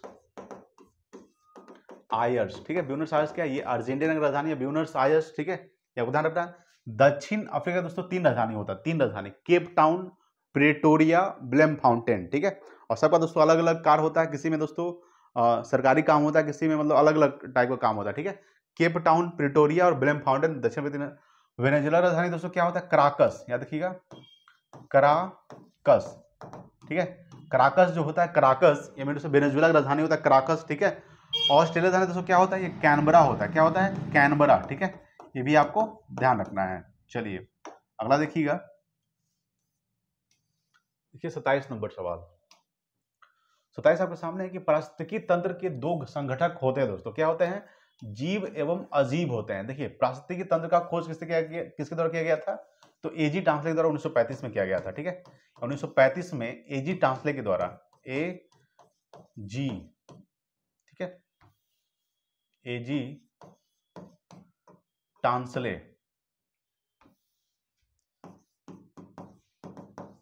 याद रखिएगा एजी टांसले के द्वारा 1935 में पारिस्थितिकी तंत्र के मतलब उसका खोज किया गया था। मेरे से आपको ध्यान रखना है। और पारिस्थितिकी तंत्र में दोस्तों क्या होता है? 2 संगठक होते हैं, जीव और अजीब होते हैं, ठीक है। ये भी आपको ध्यान रखना है। चलिए देखिए अगला, देखिए 28 नंबर सवाल। मेंडल ने मटर पर किए अपने प्रयोगों के लिए निम्न में से कौन से लक्षण का चयन नहीं किया था दोस्तों? याद रखिएगा ये फूल की स्थिति का चयन नहीं किया था, ठीक है। फूल की स्थिति का चयन नहीं किया था, बल्कि बीज के रंग का चयन किया था, फूल का रंग का चयन किया था, फूल की आकृति का चयन किया था, फूल की स्थिति का चयन नहीं किया था। ठीक है, देखिए ग्रेगर मेंडल क्या है, आनुवंशिक जनक का पिता किसे कहा जाता है, तो ग्रेगर मेंडल कहा जाता है। ठीक है, आनुवंशिक जनक का पिता, आनुवांशिकी जनक का पिता किसे कहा जाता है, याद रखिए दोस्तों, ग्रेगर मेंडल को कहा जाता है। ठीक है, याद रखिएगा ग्रेगर मेंडल को। ठीक है, ग्रेगर मेंडल कहा जाता है, आनुवंशिकी जनक के पिता किसे कहा जाता है, ग्रेगर मेंडल को। ठीक है, याद रखिएगा मेंडल ने मटर पर किए अपने प्रयोग, मेंडल ने अपने मटर का प्रयोग किया था दोस्तों, जिसमें से बीज के रंग का लक्षण का प्रयोग किया था, फूल के रंग का प्रयोग किया था, फूल की आकृति का प्रयोग किया था, लेकिन फूल की स्थिति का प्रयोग नहीं किया था। ठीक है, ये आपको ध्यान रखना है। चलिए देखिए अगला 29 नंबर सवाल। 29 आपके सामने है कि भारत में वायुसेना दिवस कब मनाया जाता है दोस्तों, तो वायुसेना दिवस मनाया जाता है, याद रखिएगा 8 अक्टूबर को। ठीक है, देखिए वायुसेना का जो स्थापना हुआ था एयरफोर्स का, कब इसका स्थापना हुआ था दोस्तों, इसका जो स्थापना हुआ था ये आपको ध्यान रखना है, 8 अक्टूबर 1932 में हुआ था। ठीक है, 8 अक्टूबर 1932 को एयरफोर्स का स्थापना हुआ था, यानी कि इसलिए दोस्तों 8 अक्टूबर को वायुसेना दिवस मनाया जाता है दोस्तों। ठीक है, 11 अक्टूबर को दोस्तों याद रखिएगा, दोस्तों 11 अक्टूबर की बात करेंगे, याद रखिएगा अंतर्राष्ट्रीय बालिका दिवस। ठीक है,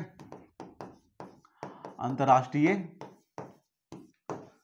बालिका दिवस कब मनाया जाता है, अंतर्राष्ट्रीय बालिका दिवस, याद रखिए दोस्तों अंतर्राष्ट्रीय बालिका दिवस 11 अक्टूबर को मनाया जाता है। 5 दिसंबर को दोस्तों, ठीक है, मृदा दिवस, 5 दिसंबर को मृदा दिवस। ठीक है, ये आपको ध्यान रखना है दोस्तों। 4 दिसंबर को दोस्तों याद रखिएगा, 4 दिसंबर को नौ सेना दिवस। ठीक है, नौ सेना दिवस दोस्तों 4 दिसंबर को, नौ सेना दिवस 4 दिसंबर को। ठीक है, याद रखिएगा। 15 जनवरी को दोस्तों थल सेना दिवस। ठीक है, थल सेना दिवस 15 जनवरी को थल सेना दिवस, 4 दिसंबर को नौसेना दिवस, 5 दिसंबर को मृदा दिवस, 8 अक्टूबर को वायुसेना दिवस और 11 अक्टूबर को अंतर्राष्ट्रीय बालिका दिवस। राष्ट्रीय बालिका दिवस दोस्तों चोरी याद रखिएगा, राष्ट्रीय बालिका दिवस ये भी याद रखिएगा, राष्ट्रीय बालिका दिवस। ठीक है, ये आपको ध्यान रखना है, राष्ट्रीय बालिका दिवस 24 जनवरी को। ठीक है, चलिए आगे बात करेंगे। देखिएगा 30 नंबर सवाल देखिए, 30 आपके सामने है कि निम्न में से किस राज्य में काली मिट्टी प्रचुर मात्रा में पाई जाती है, तो काली मिट्टी जो पाई जाती है दोस्तों ये गुजरात में पाया जाता है। कहाँ पाया जाता है, गुजरात। ठीक है, ये बिहार में नहीं पाया जाता, ना राजस्थान में, ना ही झारखंड में, ये मिट्टी गुजरात में पाया जाता है। ठीक है, काली मिट्टी जो कहाँ पाया जाता है, गुजरात में। काली मिट्टी जो है ये गुजरात के साथ साथ दोस्तों महाराष्ट्र में पाया जाता है। ठीक है, गुजरात में, गुजरात दोस्तों, उसके बाद दोस्तों महाराष्ट्र में पाया जाता है। ठीक है, ये आपको ध्यान रखना है, गुजरात और महाराष्ट्र में दोस्तों काली मिट्टी पाई जाती है। काली मिट्टी को क्या कहा जाता है, तो काली मिट्टी को रेगुर मिट्टी कहा जाता है, रेगुर मिट्टी दोस्तों। ठीक है, ये आपको ध्यान रखना, काली मिट्टी को क्या कहा जाता है, रेगुर मिट्टी। ठीक है, काली मिट्टी को रेगुर मिट्टी कहा जाता है। काली मिट्टी को दोस्तों क्या कहा जाता है, काली मिट्टी क्या देखिए, काली मिट्टी को रेगुर मिट्टी कहा जाता है। ठीक है, आपको ध्यान रखना है, काली मिट्टी जो मेन से गुजरात और महाराष्ट्र में पाई जाती है। ठीक है, काली मिट्टी दोस्तों, काली मिट्टी में याद रखिए दोस्तों कपास की खेती की जाती है। ठीक है, कपास की खेती की जाती है, कपास की खेती। ठीक है, काली मिट्टी में मेन से कपास की खेती की जाती है। ठीक है, अच्छा झारखंड का दोस्तों स्थापना कब हुआ याद रखिएगा, तो 15 नवंबर 2000 को झारखंड का स्थापना हुआ दोस्तों, बिहार से अलग होकर झारखंड का स्थापना हुआ है। बिहार का स्थापना दोस्तों कब हुआ था, तो 22 मार्च 1912 को, 22 मार्च 1912 को बंगाल से अलग होकर दोस्तों बिहार का स्थापना किया गया था। बिहार में दोस्तों लोकसभा सीट कितनी है, तो बिहार में 80 लोकसभा सीट है दोस्तों। ठीक है, आपको ध्यान रखना दोस्तों, अगर पूछेगा कि बिहार में विधानसभा सीट कितनी दोस्तों, 243 है। ठीक है, याद रखिए दोस्तों राज्यसभा सीट कितनी है, तो 16 राज्यसभा सीट है दोस्तों। ठीक है, ये आपको ध्यान रखना दोस्तों। अगर सवाल पूछेगा निम्न में से किस राज्य में काली मिट्टी प्रचुर मात्रा में पाई जाती है, तो गुजरात में पाया जाता है, गुजरात और महाराष्ट्र में, दोनों में। ठीक है, ये आपको ध्यान रखना है। अच्छा, गुजरात का दोस्तों स्थापना 1960 में हुआ था। ठीक है, ये आपको ध्यान रखिएगा दोस्तों। ठीक है, चलिए अगला बात करते हैं दोस्तों 31 नंबर सवाल देखिएगा। देखिए 31 नंबर सवाल, 31 दोस्तों आपके सामने क्या कह रहा है कि वायु दाब को मापने वाला यंत्र क्या है दोस्तों, तो बैरोमीटर। बैरोमीटर दोस्तों द्वारा दोस्तों क्या किया जाता है, तो वायु दाब को मापने के लिए बैरोमीटर। स्फेग्मोमैनोमीटर दोस्तों याद रखिएगा, यह रक्त दाब को मापता है। ठीक है, रक्त दाब। ठीक है, रक्त दाब को कौन मापता है दोस्तों, तो स्फेग्मोमैनोमीटर। ठीक है, एनीमोमीटर दोस्तों याद रखिएगा, ये मिनट से आपको ध्यान रखना है, ये हवा की गति को मापता है। ठीक है, हवा की गति को, ठीक है, हवा की गति को दोस्तों कौन मापता है? तो एनीमोमीटर ये हवा की गति को मापता है। और हाइग्रोमीटर दोस्तों याद रखिएगा, ये आपको ध्यान रखना वायु की आर्द्रता को मापता है, वायु की आर्द्रता, ठीक है, वायु की आर्द्रता को, ठीक है, ये आपको ध्यान रखना है, वायु की आर्द्रता को हाइग्रोमीटर मापता है, ठीक है, और वायु दाब को बैरोमीटर मापता है, ठीक है। चलिए अगला देखिएगा, देखिए 32 नंबर।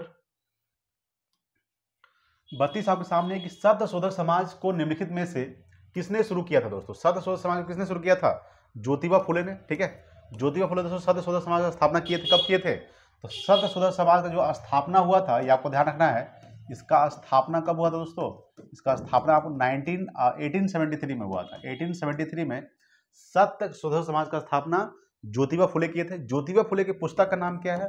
तो ज्योतिबा फुले की पुस्तक का नाम गुलामगिरी है। क्या है दोस्तों? गुलामगिरी। गुलामगिरी जो है ये ज्योतिबा फुले की पुस्तक का नाम है गुलामगिरी, ठीक है। सर विलियम जॉन्स, याद रखिएगा दोस्तों, सर विलियम जॉन्स ने एशियाटिक सोसाइटी ऑफ बंगाल का स्थापना किए थे, ठीक है, एशियाटिक सोसाइटी, ठीक है, एशियाटिक सोसाइटी ऑफ बंगाल, ठीक है, एशियाटिक सोसाइटी ऑफ बंगाल का स्थापना कब किए थे? तो सर विलियम जॉन्स ने किए थे। कब किए थे सर विलियम जॉन्स ने एशियाटिक सोसाइटी की स्थापना? कब इसका स्थापना हुआ था? तो 1784 में हुआ था, 1784, ठीक है। ये आपको ध्यान रखना, इसका स्थापना कहाँ हुआ था? तो कलकत्ता में हुआ था, ठीक है। इसका स्थापना कहाँ हुआ है? कलकत्ता, ठीक है, ये भी आपको ध्यान रखना है दोस्तों। अगर पूछेगा सावित्रीबाई फुले दोस्तों याद रखिएगा, भारत की प्रथम महिला शिक्षिका कौन थी? याद रखिएगा, सावित्रीबाई फुले भारत की प्रथम महिला शिक्षिका, याद रखिएगा, भारत की प्रथम महिला शिक्षिका, ठीक है, कौन थी? वो दोस्तों आपका है भारत की प्रथम महिला शिक्षिका सावित्रीबाई फुले, ठीक है। ज्योतिबा फुले गुलामगिरी पुस्तक का गुलामगिरी पुस्तक ज्योतिबा फुले गुलामगिरी। सत्य शोधक समाज की स्थापना ज्योतिबा फुले कब? 1873 में। स्वामी विवेकानंद, याद रखिए दोस्तों, इन्होंने 1897 में, ठीक है, रामकृष्ण मिशन का स्थापना किए थे, रामकृष्ण मिशन, ठीक है। रामकृष्ण मिशन की स्थापना किसने किए थे? स्वामी विवेकानंद ने 1867 में। दयानंद सरस्वती दोस्तों याद कीजिएगा, इन्होंने 1875 में आर्य समाज का स्थापना किए थे, आर्य समाज, ठीक है। आर्य समाज का स्थापना कौन किए थे दोस्तों? दयानंद सरस्वती किए थे 1875 में। स्वामी विवेकानंद 1897 में रामकृष्ण मिशन का स्थापना किए थे, ठीक है, याद रखिएगा। चलिए देखिए 33 नंबर सवाल। 33 दोस्तों आपके सामने क्या कर रहा है कि भारत में पैन कार्ड नंबर कुल कितने अक्षरों का होता है दोस्तों? देखिए पैन कार्ड में जो नंबर होता है दोस्तों आपको ध्यान रखना है, कुल कितने अक्षरों का होता है दोस्तों? ये 12 अक्षर का होता है। पैन कार्ड में कितने अक्षर होते हैं? 12 अक्षर दोस्तों। एटीएम कार्ड में दोस्तों 16 अंक होता है, ठीक है, याद रखिएगा। एटीएम कार्ड पे जो होता है, एटीएम कार्ड पे कितने अंक होते हैं? 16 अंक होता है दोस्तों, ठीक है। ड्राइविंग लाइसेंस दोस्तों याद रखिएगा कि ड्राइविंग लाइसेंस जो होता है, ड्राइविंग लाइसेंस जो होता है दोस्तों, लाइसेंस, उस पर कितने अंक होते हैं दोस्तों? 15 अंक होते हैं, ठीक है, याद रखिएगा। वोटर आईडी कार्ड पे दोस्तों याद रखिएगा, वोटर आईडी कार्ड, ठीक है, वोटर आईडी कार्ड में दोस्तों कितने अंक होते हैं? तो वोटर आईडी कार्ड में दोस्तों 10 अंक होते हैं, ठीक है, ये आपको ध्यान रखना दोस्तों। एटीएम कार्ड पे 16 अंक, आधार कार्ड पे 12 अंक, ठीक है, और ड्राइविंग लाइसेंस पे 15 अंक, ठीक है। ड्राइविंग लाइसेंस पे दोस्तों 15 अंक होता है। वोटर आईडी कार्ड दोस्तों याद रखिएगा 10 अंक होता है। मोबाइल नंबर दोस्तों कितने अंक का होता है? 10 नंबर का होता है, ठीक है, ये आपको ध्यान रखना। पैन कार्ड दोस्तों 12 अंक का होता है, ठीक है। चलिए अगला सवाल देखिएगा, देखिए 34 नंबर सवाल। 34 आपके सामने है कि निम्नलिखित में से कौन सा ज्वालामुखी प्रशांत महासागर का ज्वालावृत्त के अंतर्गत आता है दोस्तों? ठीक है, याद रखिए ये दोस्तों फ्यूजियामा ज्वालामुखी दोस्तों कहाँ स्थित है? जापान की राजधानी दोस्तों टोक्यो जापान में स्थित है, ठीक है, याद रखिएगा। याद मेन रूप से दोस्तों ये किस देश में स्थित है? ये दोस्तों जापान में स्थित है। और जापान की राजधानी दोस्तों टोक्यो क्या है? टोक्यो जो है, टोक्यो दोस्तों ये होन्शु द्वीप पर स्थित है। कौन सा? होन्शु द्वीप पर स्थित है दोस्तों, ठीक है। जो आपका फ्यूजियामा जो ज्वालामुखी है वो पूछेगा किस द्वीप पर स्थित है, तो दोस्तों होन्शु द्वीप पर स्थित है। किस देश में स्थित है? तो जापान में स्थित है दोस्तों। किसकी राजधानी दोस्तों? तो टोक्यो में स्थित है, ठीक है। फ्यूजियामा ज्वालामुखी ये मेन रूप से है प्रशांत महासागर का ज्वालावृत्त के अंतर्गत आता है दोस्तों, ठीक है। ये आपको ध्यान रखना दोस्तों कि ये पूछेगा किस महासागर में आता है, तो प्रशांत महासागर दोस्तों। किस महासागर? प्रशांत महासागर। और प्रशांत महासागर क्या है दोस्तों? ये सबसे गहरा बंदरगाह गहरा महासागर है, ठीक है। सबसे गहरा महासागर, याद रखिएगा, सबसे गहरा महासागर कौन सा है दोस्तों? सबसे गहरा महासागर आपका है प्रशांत महासागर। प्रशांत महासागर का Mariana trench, Mariana trench, Mariana जो ट्रेंच है, ट्रेंच, ठीक है, ट्रेंच, ये सबसे गहरा है, ठीक है, ये आपको ध्यान रखना दोस्तों। ओजस डेल सलाडो दोस्तों याद रखिएगा, ये चिली और अर्जेंटीना के सीमा पर स्थित है, ठीक है, चिली, याद रखिएगा दोस्तों, चिली, चिली और अर्जेंटीना के सीमा पर स्थित है, ठीक है, ये आपको ध्यान रखना है दोस्तों। चिली और अर्जेंटीना के सीमा पर दोस्तों ओजस डेल सलाडो ज्वालामुखी, ये सब क्या है दोस्तों? ज्वालामुखी है। देखिए ओजस डेल सलाडो जो ज्वालामुखी, आपको ध्यान रखना है, ये विश्व का सबसे ऊंचाई पर स्थित सक्रिय ज्वालामुखी है, ठीक है, याद रखिए, यह है विश्व की सबसे ऊंचाई पर स्थित सक्रिय ज्वालामुखी, विश्व की सबसे ऊंचाई पर स्थित सक्रिय ज्वालामुखी है, ठीक है, सक्रिय ज्वालामुखी, सक्रिय ज्वालामुखी, ठीक है, ये आपको ध्यान रखना है दोस्तों, ठीक है, यानी कि विश्व की सबसे ऊंचाई पर स्थित सक्रिय ज्वालामुखी दोस्तों ओजस डेल सलाडो है, जो चिली और अर्जेंटीना की सीमा पर स्थित है। चिली राजधानी दोस्तों क्या होता है? चिली राजधानी सैंटियागो होता है और अर्जेंटीना राजधानी ब्यूनस आयर्स होता है, ठीक है, ये आपको ध्यान रखना है। कोटोपैक्सी दोस्तों याद रखिएगा, कोटोपैक्सी जो ज्वालामुखी है, ये कहाँ है? इक्वाडोर, अच्छा, इक्वाडोर की राजधानी क्या होता है दोस्तों? क्वीटो होता है, क्वीटो, ठीक है, याद रखिएगा, इक्वाडोर की राजधानी क्या होता है? क्वीटो, ठीक है, ये आपको ध्यान रखना है। वेसुवियस दोस्तों किस देश में स्थित है दोस्तों? ये ज्वालामुखी, ये इटली में है। कहाँ है दोस्तों? इटली। और इटली का राजधानी दोस्तों रोम होता है, और रोम जो है ये टाइबर नदी के किनारे है, टाइबर नदी, ठीक है, ये भी आपको ध्यान रखना है, ठीक है। तो निम्नलिखित में से कौन सा ज्वालामुखी प्रशांत महासागर का ज्वालावृत्त के अंतर्गत आता है? फ्यूजियामा ज्वालामुखी, ठीक है। चलिए अगला देखिएगा, देखिए 35 नंबर सवाल। 35 आपके सामने है कि अपाचे हेलीकॉप्टर निम्नलिखित में से किस देश का उत्क्रमित हेलीकॉप्टर है दोस्तों? ये अमेरिका का है, ठीक है। अपाचे जो हेलीकॉप्टर है दोस्तों क्या है? ये अमेरिका का हेलीकॉप्टर है। देखिए अपाचे जो हेलीकॉप्टर है दोस्तों बहुत खतरनाक घातक हेलीकॉप्टर है, ठीक है, ये बहुत जबरदस्त हमले करता है दोस्तों, ठीक है, अपाचे हेलीकॉप्टर, ठीक है, ये आपको ध्यान रखना है। भारत का क्या है दोस्तों? पिनाका हेलीकॉप्टर भारत का है दोस्तों, ठीक है। AS-400 हेलीकॉप्टर किसका है दोस्तों? AS-400 जो हेलीकॉप्टर है मेरे से फ्रांस का है। किस देश का है दोस्तों? फ्रांस का, ठीक है। ये दोस्तों बहुत जबरदस्त हेलीकॉप्टर है S-400 दोस्तों, ये है फ्रांस का है। और अपाचे जो हेलीकॉप्टर है मेरे से किस देश का है? मेरे से अमेरिका का है, ठीक है, ये आपको ध्यान रखना। ब्राजील का राजधानी दोस्तों क्या होता है? ब्राजीलिया, ठीक है, ब्राजीलिया जो है ब्राजील की राजधानी दोस्तों। फ्रांस की राजधानी दोस्तों पेरिस है, ठीक है, पेरिस। और पेरिस जो दोस्तों आपको ध्यान रखना है ये सीन नदी के किनारे से, सीन नदी, ठीक है, ये आपको ध्यान रखना है दोस्तों। अमेरिका राजधानी क्या है दोस्तों? वाशिंगटन डीसी, वाशिंगटन डीसी, ठीक है। डीसी का मतलब क्या होता है? डिस्ट्रिक्ट ऑफ कोलंबिया होता है। क्या होता है? District of Columbia. और वाशिंगटन डीसी दोस्तों याद रखिएगा ये पोटोमेक नदी के किनारे है, पोटोमेक नदी के किनारे दोस्तों वाशिंगटन डीसी, ठीक है, ये आपको ध्यान रखना है दोस्तों। रूस राजधानी दोस्तों मॉस्को है। रूस के दोस्तों वर्तमान में कौन है? व्लादिमीर पुतिन यहाँ के राष्ट्रपति हैं। और मॉस्को जो दोस्तों याद रखिएगा ये मॉस्कोवा नदी के किनारे स्थित है, मॉस्कोवा नदी के किनारे स्थित है, मॉस्को, ठीक है, मॉस्कोवा नदी के किनारे मॉस्को स्थित है, ठीक है। रूस क्या है दोस्तों? ये क्षेत्रफल के दृष्टि से सबसे बड़ा देश कौन सा है? रूस है, ठीक है। रूस की मुद्रा क्या है दोस्तों? रूबल। रूस की मुद्रा क्या है? रूबल, ठीक है, ये आपको ध्यान रखना है। रूस की मुद्रा क्या है? रूबल। अमेरिका की मुद्रा क्या है दोस्तों? डॉलर, ठीक है, ये आपको ध्यान रखना है। चलिए देखिए अगला आपके सामने है कि बैंक ऑफ बड़ौदा के साथ किन दो बैंकों का विलय हुआ दोस्तों? तो विजया बैंक, ठीक है, विजया बैंक और देना बैंक। विजया बैंक और देना बैंक जो है दोस्तों आपको ध्यान रखना है ये बैंक ऑफ बड़ौदा के साथ दो बैंकों का मेन रूप से विलय हुआ है, विजया बैंक और देना बैंक। देखिए अगर हम आरबीआई की बात करें दोस्तों, आरबीआई का स्थापना कब हुआ दोस्तों? याद रखिएगा इसका स्थापना हुआ था, आपको ध्यान रखना है 1 अप्रैल 1935 को हुआ था, ठीक है, 1 अप्रैल 1935 को आरबीआई का स्थापना हुआ था, ठीक है, याद रखिएगा। आरबीआई के वर्तमान में गवर्नर कौन है दोस्तों? तो वर्तमान गवर्नर याद रखिएगा दोस्तों, वर्तमान जो गवर्नर है ये आपको ध्यान रखना है शक्तिकांत दास है। कौन है? शक्तिकांत दास क्या है दोस्तों? वर्तमान में आरबीआई के गवर्नर है, ठीक है, ये आपको ध्यान रखना है दोस्तों। अगर सवाल पूछेगा कि आरबीआई के प्रथम गवर्नर कौन थे, तो प्रथम गवर्नर अगर पूछेगा दोस्तों, प्रथम गवर्नर ये आपको ध्यान रखना है तो ऑसबॉर्न स्मिथ थे, ठीक है, ऑसबॉर्न स्मिथ, ऑसबॉर्न स्मिथ जो थे ये क्या थे, आरबीआई के प्रथम गवर्नर थे, प्रथम गवर्नर, ठीक है।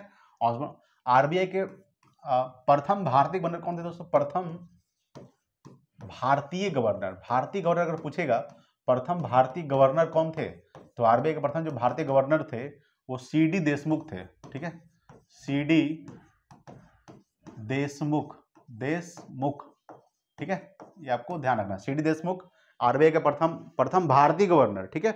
और आरबीआई के प्रथम गवर्नर ऑसबॉर्न स्मिथ, और आरबीआई के वर्तमान गवर्नर शक्तिकांत दास जो 25वें गवर्नर है, क्या गवर्नर है, 25वें गवर्नर है। और आरबीआई का राष्ट्रीयकरण कब किया गया था, आरबीआई का जो राष्ट्रीयकरण किया गया है, राष्ट्रीयकरण कब किया गया है, तो 1949 में किया गया है, 49, ठीक है, 1949 में आरबीआई का राष्ट्रीयकरण किया गया दोस्तों। ये इंपॉर्टेंट पॉइंट्स आरबीआई के, ठीक है, ये सब सवाल पूछता है दोस्तों एग्जाम में, ठीक है। अगर एसबीआई के बारे में थोड़ा सा बात करते हैं, एसबीआई के बारे में याद रखिएगा, एसबीआई का स्थापना कब हुआ था, याद रखिएगा ये हुआ है 1955 में, ठीक है।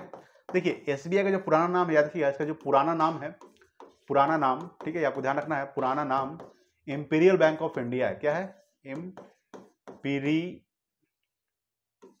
Imperial bank of India, imperial bank of India, imperial bank नाम था, इंपीरियल बैंक ऑफ इंडिया, ठीक है, ये आपको ध्यान रखना है। इंपीरियल बैंक ऑफ इंडिया जो है ये मेन रूप से एसबीआई का पुराना नाम है, ठीक है, ये आपको ध्यान रखना दोस्तों। एसबीआई का स्थापना 1955 में हुआ है, ठीक है।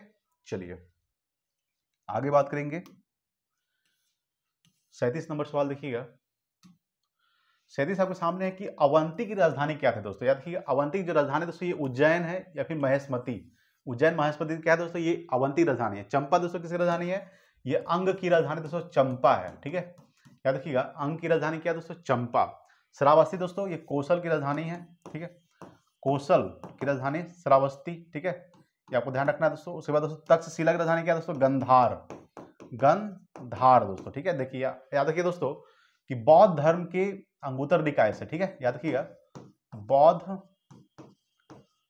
धर्म के अंगुत्तर निकाय, ठीक है, बौद्ध धर्म के अंगुत्तर निकाय और जैन धर्म के भगवती सूत्र से, जैन धर्म के भगवती सूत्र से, भगवती सूत्र से, ठीक है, ये आपको ध्यान रखना है। देखिए बौद्ध धर्म के अंगुत्तर निकाय से और जैन धर्म के भगवती सूत्र से 16 महाजनपद का उल्लेख किया गया है, 16 महाजनपद का उल्लेख किया गया है दोस्तों, ठीक है, 16 महाजनपद का उल्लेख किया गया है दोस्तों बौद्ध धर्म के अंगुत्तर निकाय से, ठीक है, और जैन धर्म के भगवती सूत्र से, ठीक है, ये आपको ध्यान रखना है दोस्तों, ठीक है।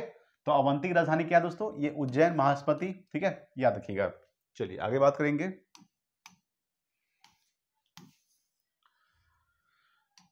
38 आपके सामने है कि निम्नलिखित में से कौन सा साहित्यिक कार्य रविन्द्रनाथ टैगोर से संबंधित नहीं है दोस्तों, ठीक है, याद रखिएगा।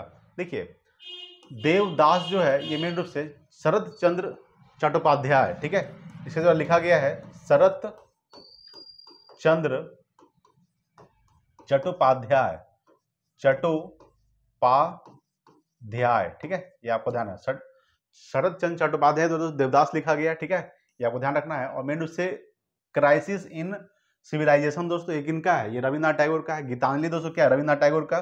और जन गण मन के रचयिता कौन थे, रविन्द्रनाथ टैगोर ही थे, ठीक है, जन गण मन के रचयिता रविन्द्रनाथ टैगोर, ये आपको ध्यान रखना दोस्तों। पूछेगा कि रविन्द्रनाथ टैगोर दोस्तों याद रखिएगा इनको नोबेल पुरस्कार कब दिया गया था, इनको जो नोबेल पुरस्कार दिया गया है साहित्य के लिए, नोबेल पुरस्कार 1913 में दिया गया पुरस्कार, ठीक है, कब दिया गया, 1913 में दिया गया दोस्तों, किसके लिए, तो साहित्य के लिए दिया गया, यानी कि लिटरेचर के लिए, ठीक है, ये आपको ध्यान रखना। नोबेल पुरस्कार जो है ये 6 क्षेत्रों में दिया जाता है दोस्तों, ठीक है, गणित के क्षेत्र में नहीं दिया जाता है, ठीक है, भौतिकी के क्षेत्र में, रसायन के क्षेत्र में, शांति के क्षेत्र में, भौतिकी के क्षेत्र में, रसायन के क्षेत्र में, शांति के क्षेत्र में, अर्थशास्त्र के क्षेत्र में, ठीक है, चिकित्सा के क्षेत्र में और एक साहित्य के क्षेत्र में, टोटल 6 क्षेत्रों में नोबेल पुरस्कार दिया जाता है। नोबेल पुरस्कार की शुरुआत हुई थी ये 1901 में हुआ है, किसके द्वारा, तो अल्फ्रेड नोबेल के याद में नोबेल पुरस्कार की शुरुआत किया गया था। अल्फ्रेड नोबेल ने ही डायनामाइट का आविष्कार किए थे, ठीक है, याद रखिएगा 1867 में किए थे डायनामाइट का आविष्कार अल्फ्रेड नोबेल ने, ठीक है, ये आपको ध्यान रखना है दोस्तों। अच्छा रविन्द्रनाथ टैगोर ने दोस्तों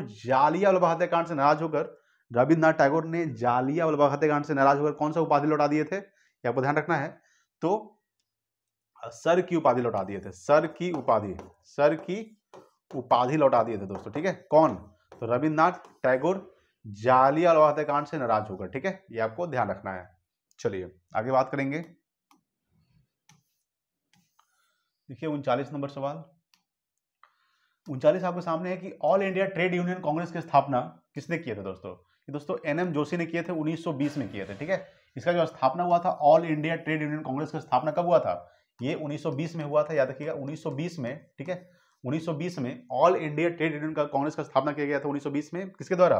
तो एनएम जोशी के द्वारा किया गया था। लाला लाजपत राय दोस्तों याद रखिएगा, इन्हें पंजाब केसरी के नाम से जाना जाता है, ठीक है, पंजाब केसरी, याद रखिएगा पंजाब केसरी नाम से लाला लाजपत राय जाना जाता है। महात्मा गांधी दोस्तों याद रखिएगा, इनका कुछ इंपॉर्टेंट पॉइंट्स याद रखिए दोस्तों। चंपारण सत्याग्रह सबसे पहला सत्याग्रह था इनका, ठीक है।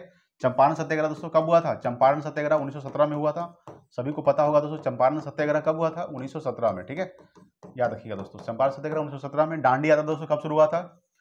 दांडी यात्रा दोस्तों, ठीक है, ये शुरू कब हुआ था? तो 12 मार्च 1930 को शुरू हुआ था दोस्तों, 12 मार्च 1930 को। इसका अंत कब हुआ दोस्तों दांडी यात्रा का? याद रखिएगा 6 अप्रैल 1930 तक चला था।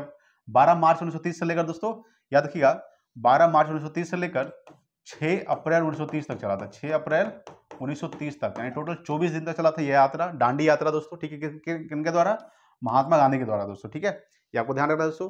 इन्होंने बेलगांव अधिवेशन की अध्यक्षता किए थे, बेलगांव अधिवेशन की अध्यक्षता किए थे। बेलगांव अधिवेशन कब हुआ था? तो बेलगांव अधिवेशन 1924 में हुआ था, याद रखिएगा बेलगांव अधिवेशन 1924 में हुआ था। और बेलगांव कहाँ है दोस्तों? ये कर्नाटक में है। कहाँ है? कर्नाटक, ठीक है, ये आपको ध्यान रखना है। डॉक्टर राजेंद्र प्रसाद दोस्तों याद रखिएगा, इनका जन्म कहाँ हुआ है? तो सिवान के जीरादेई नामक गांव में हुआ दोस्तों। कहाँ? बिहार के सिवान के जीरादेई नामक गांव में इनका जन्म हुआ दोस्तों, डॉक्टर राजेंद्र प्रसाद का, ठीक है, ये भी आपको ध्यान रखना है। ये बिहार के रहने वाले दोस्तों डॉक्टर राजेंद्र प्रसाद, ठीक है दोस्तों। तो all India trade union Congress की स्थापना किसने किए थे? एनएम जोशी द्वारा किया गया था, 1920 में किया गया था, ठीक है, ये आपको ध्यान रखना है। चलिए 40 नंबर सवाल, 40 आपके सामने है कि भारतीय सेना का सर्वोच्च सेनापति कौन होता है दोस्तों? याद रखिएगा ये राष्ट्रपति होते हैं। कौन होते हैं? तो तीनों सेना के जो प्रमुख होते हैं दोस्तों राष्ट्रपति होते हैं, थल सेना, वायुसेना और नौसेना। थल सेना, नौसेना, वायुसेना, तीनों सेना के प्रमुख कौन होते हैं? राष्ट्रपति होते हैं, ठीक है। थल सेना का स्थापना कब किया गया था? 15 जनवरी को थल सेना का स्थापना किया गया था। नौसेना का स्थापना 4 दिसंबर को, और वायुसेना का स्थापना, सॉरी दोस्तों स्थापना नहीं, दिवस मनाया जाता है, सॉरी, थल सेना दिवस कब मनाया जाता है? 15 जनवरी को, ठीक है। नौसेना दिवस दोस्तों 4 दिसंबर को, और वायुसेना दिवस 8 अक्टूबर को मनाया जाता है, ठीक है, ये आपको ध्यान रखना है। और भारतीय सेना का जो सर्वोच्च सेनापति होते हैं वो राष्ट्रपति होते हैं। कौन होते हैं? राष्ट्रपति। अच्छा, राष्ट्रपति के बारे में थोड़ा सा बात करते हैं। राष्ट्रपति का जो पद का उल्लेख किया गया दोस्तों, राष्ट्रपति के पद का उल्लेख अनुच्छेद 52 में किया गया, आर्टिकल 52 में राष्ट्रपति के पद का उल्लेख किया गया है, ठीक है, ये आपको ध्यान रखना। राष्ट्रपति बने तो न्यूनतम उम्र कितनी होनी चाहिए? तो 35 वर्ष होनी चाहिए। राष्ट्रपति बनने के लिए आपको कम से कम 35 वर्ष होनी चाहिए। अगर आप 35 वर्ष पूरा कर चुके हैं तो ठीक है, आप उस लायक बन चुके हैं, ठीक है, ये आपको ध्यान रखना दोस्तों। चलिए आगे बात करेंगे, देखिएगा 41 नंबर सवाल देखिए। 41 आपके सामने है कि लोहे से चट्टान किस प्रकार के चट्टानों का उदाहरण है दोस्तों? ये है आपका, ठीक है, याद रखिएगा परतदार चट्टान। कौन सा चट्टान है दोस्तों? परतदार चट्टान, ठीक है। लोहे चट्टान जो है किस प्रकार के चट्टानों का उदाहरण है? परतदार चट्टान, ठीक है, ये आपको ध्यान रखना दोस्तों। जैसे कि लाल किला, ठीक है, लाल किला दोस्तों जो है दिल्ली में लाल किला है दोस्तों, ठीक है, ये आपको ध्यान रखना दोस्तों। दिल्ली का जो लाल किला मेन रूप से ये अवसादी चट्टानों से बना हुआ दोस्तों, यानी कि दिल्ली का लाल किला बलुआ पत्थर के अवसादी चट्टानों से बना हुआ है, दिल्ली का लाल किला, ठीक है, ये आपको ध्यान रखना दोस्तों, ठीक है। चलिए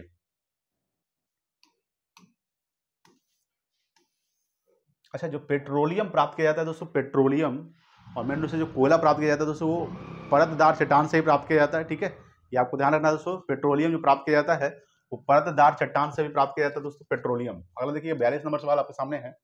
42 नंबर सवाल देखिए क्या कर रहा है।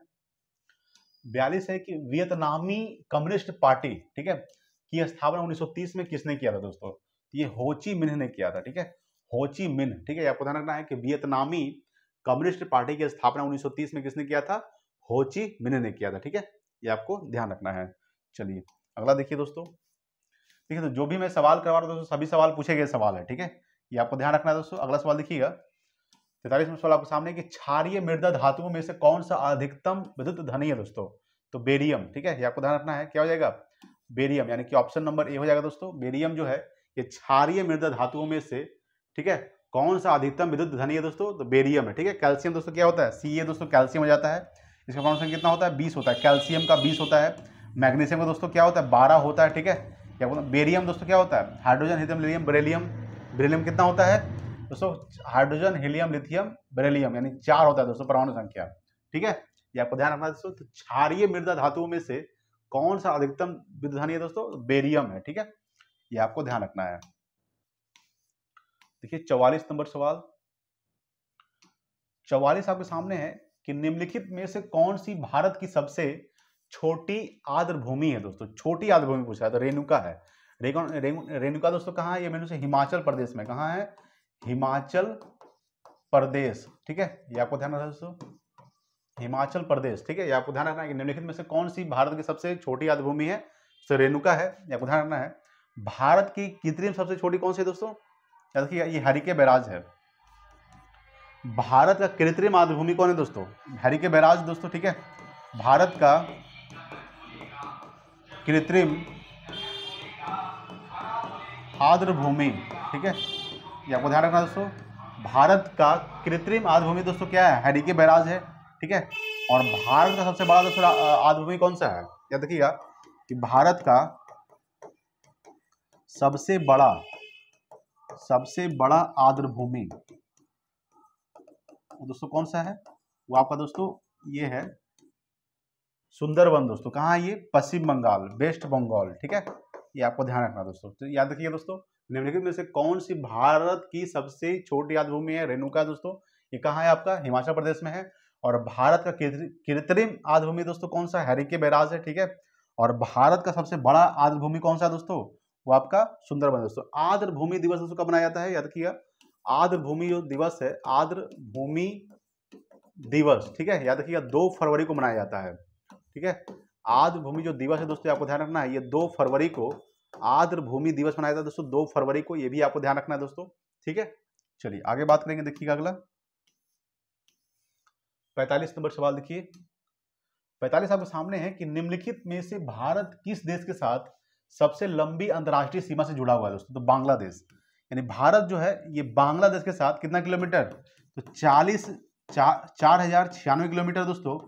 यानी भारत बांग्लादेश के साथ सीमा साझा करता है दोस्तों, ठीक है। मेघालय, मिजोरम, ठीक है। याद रखिएगा, मेघालय हो गया दोस्तों, मेघालय, ठीक है। मेघालय दोस्तों, ठीक है।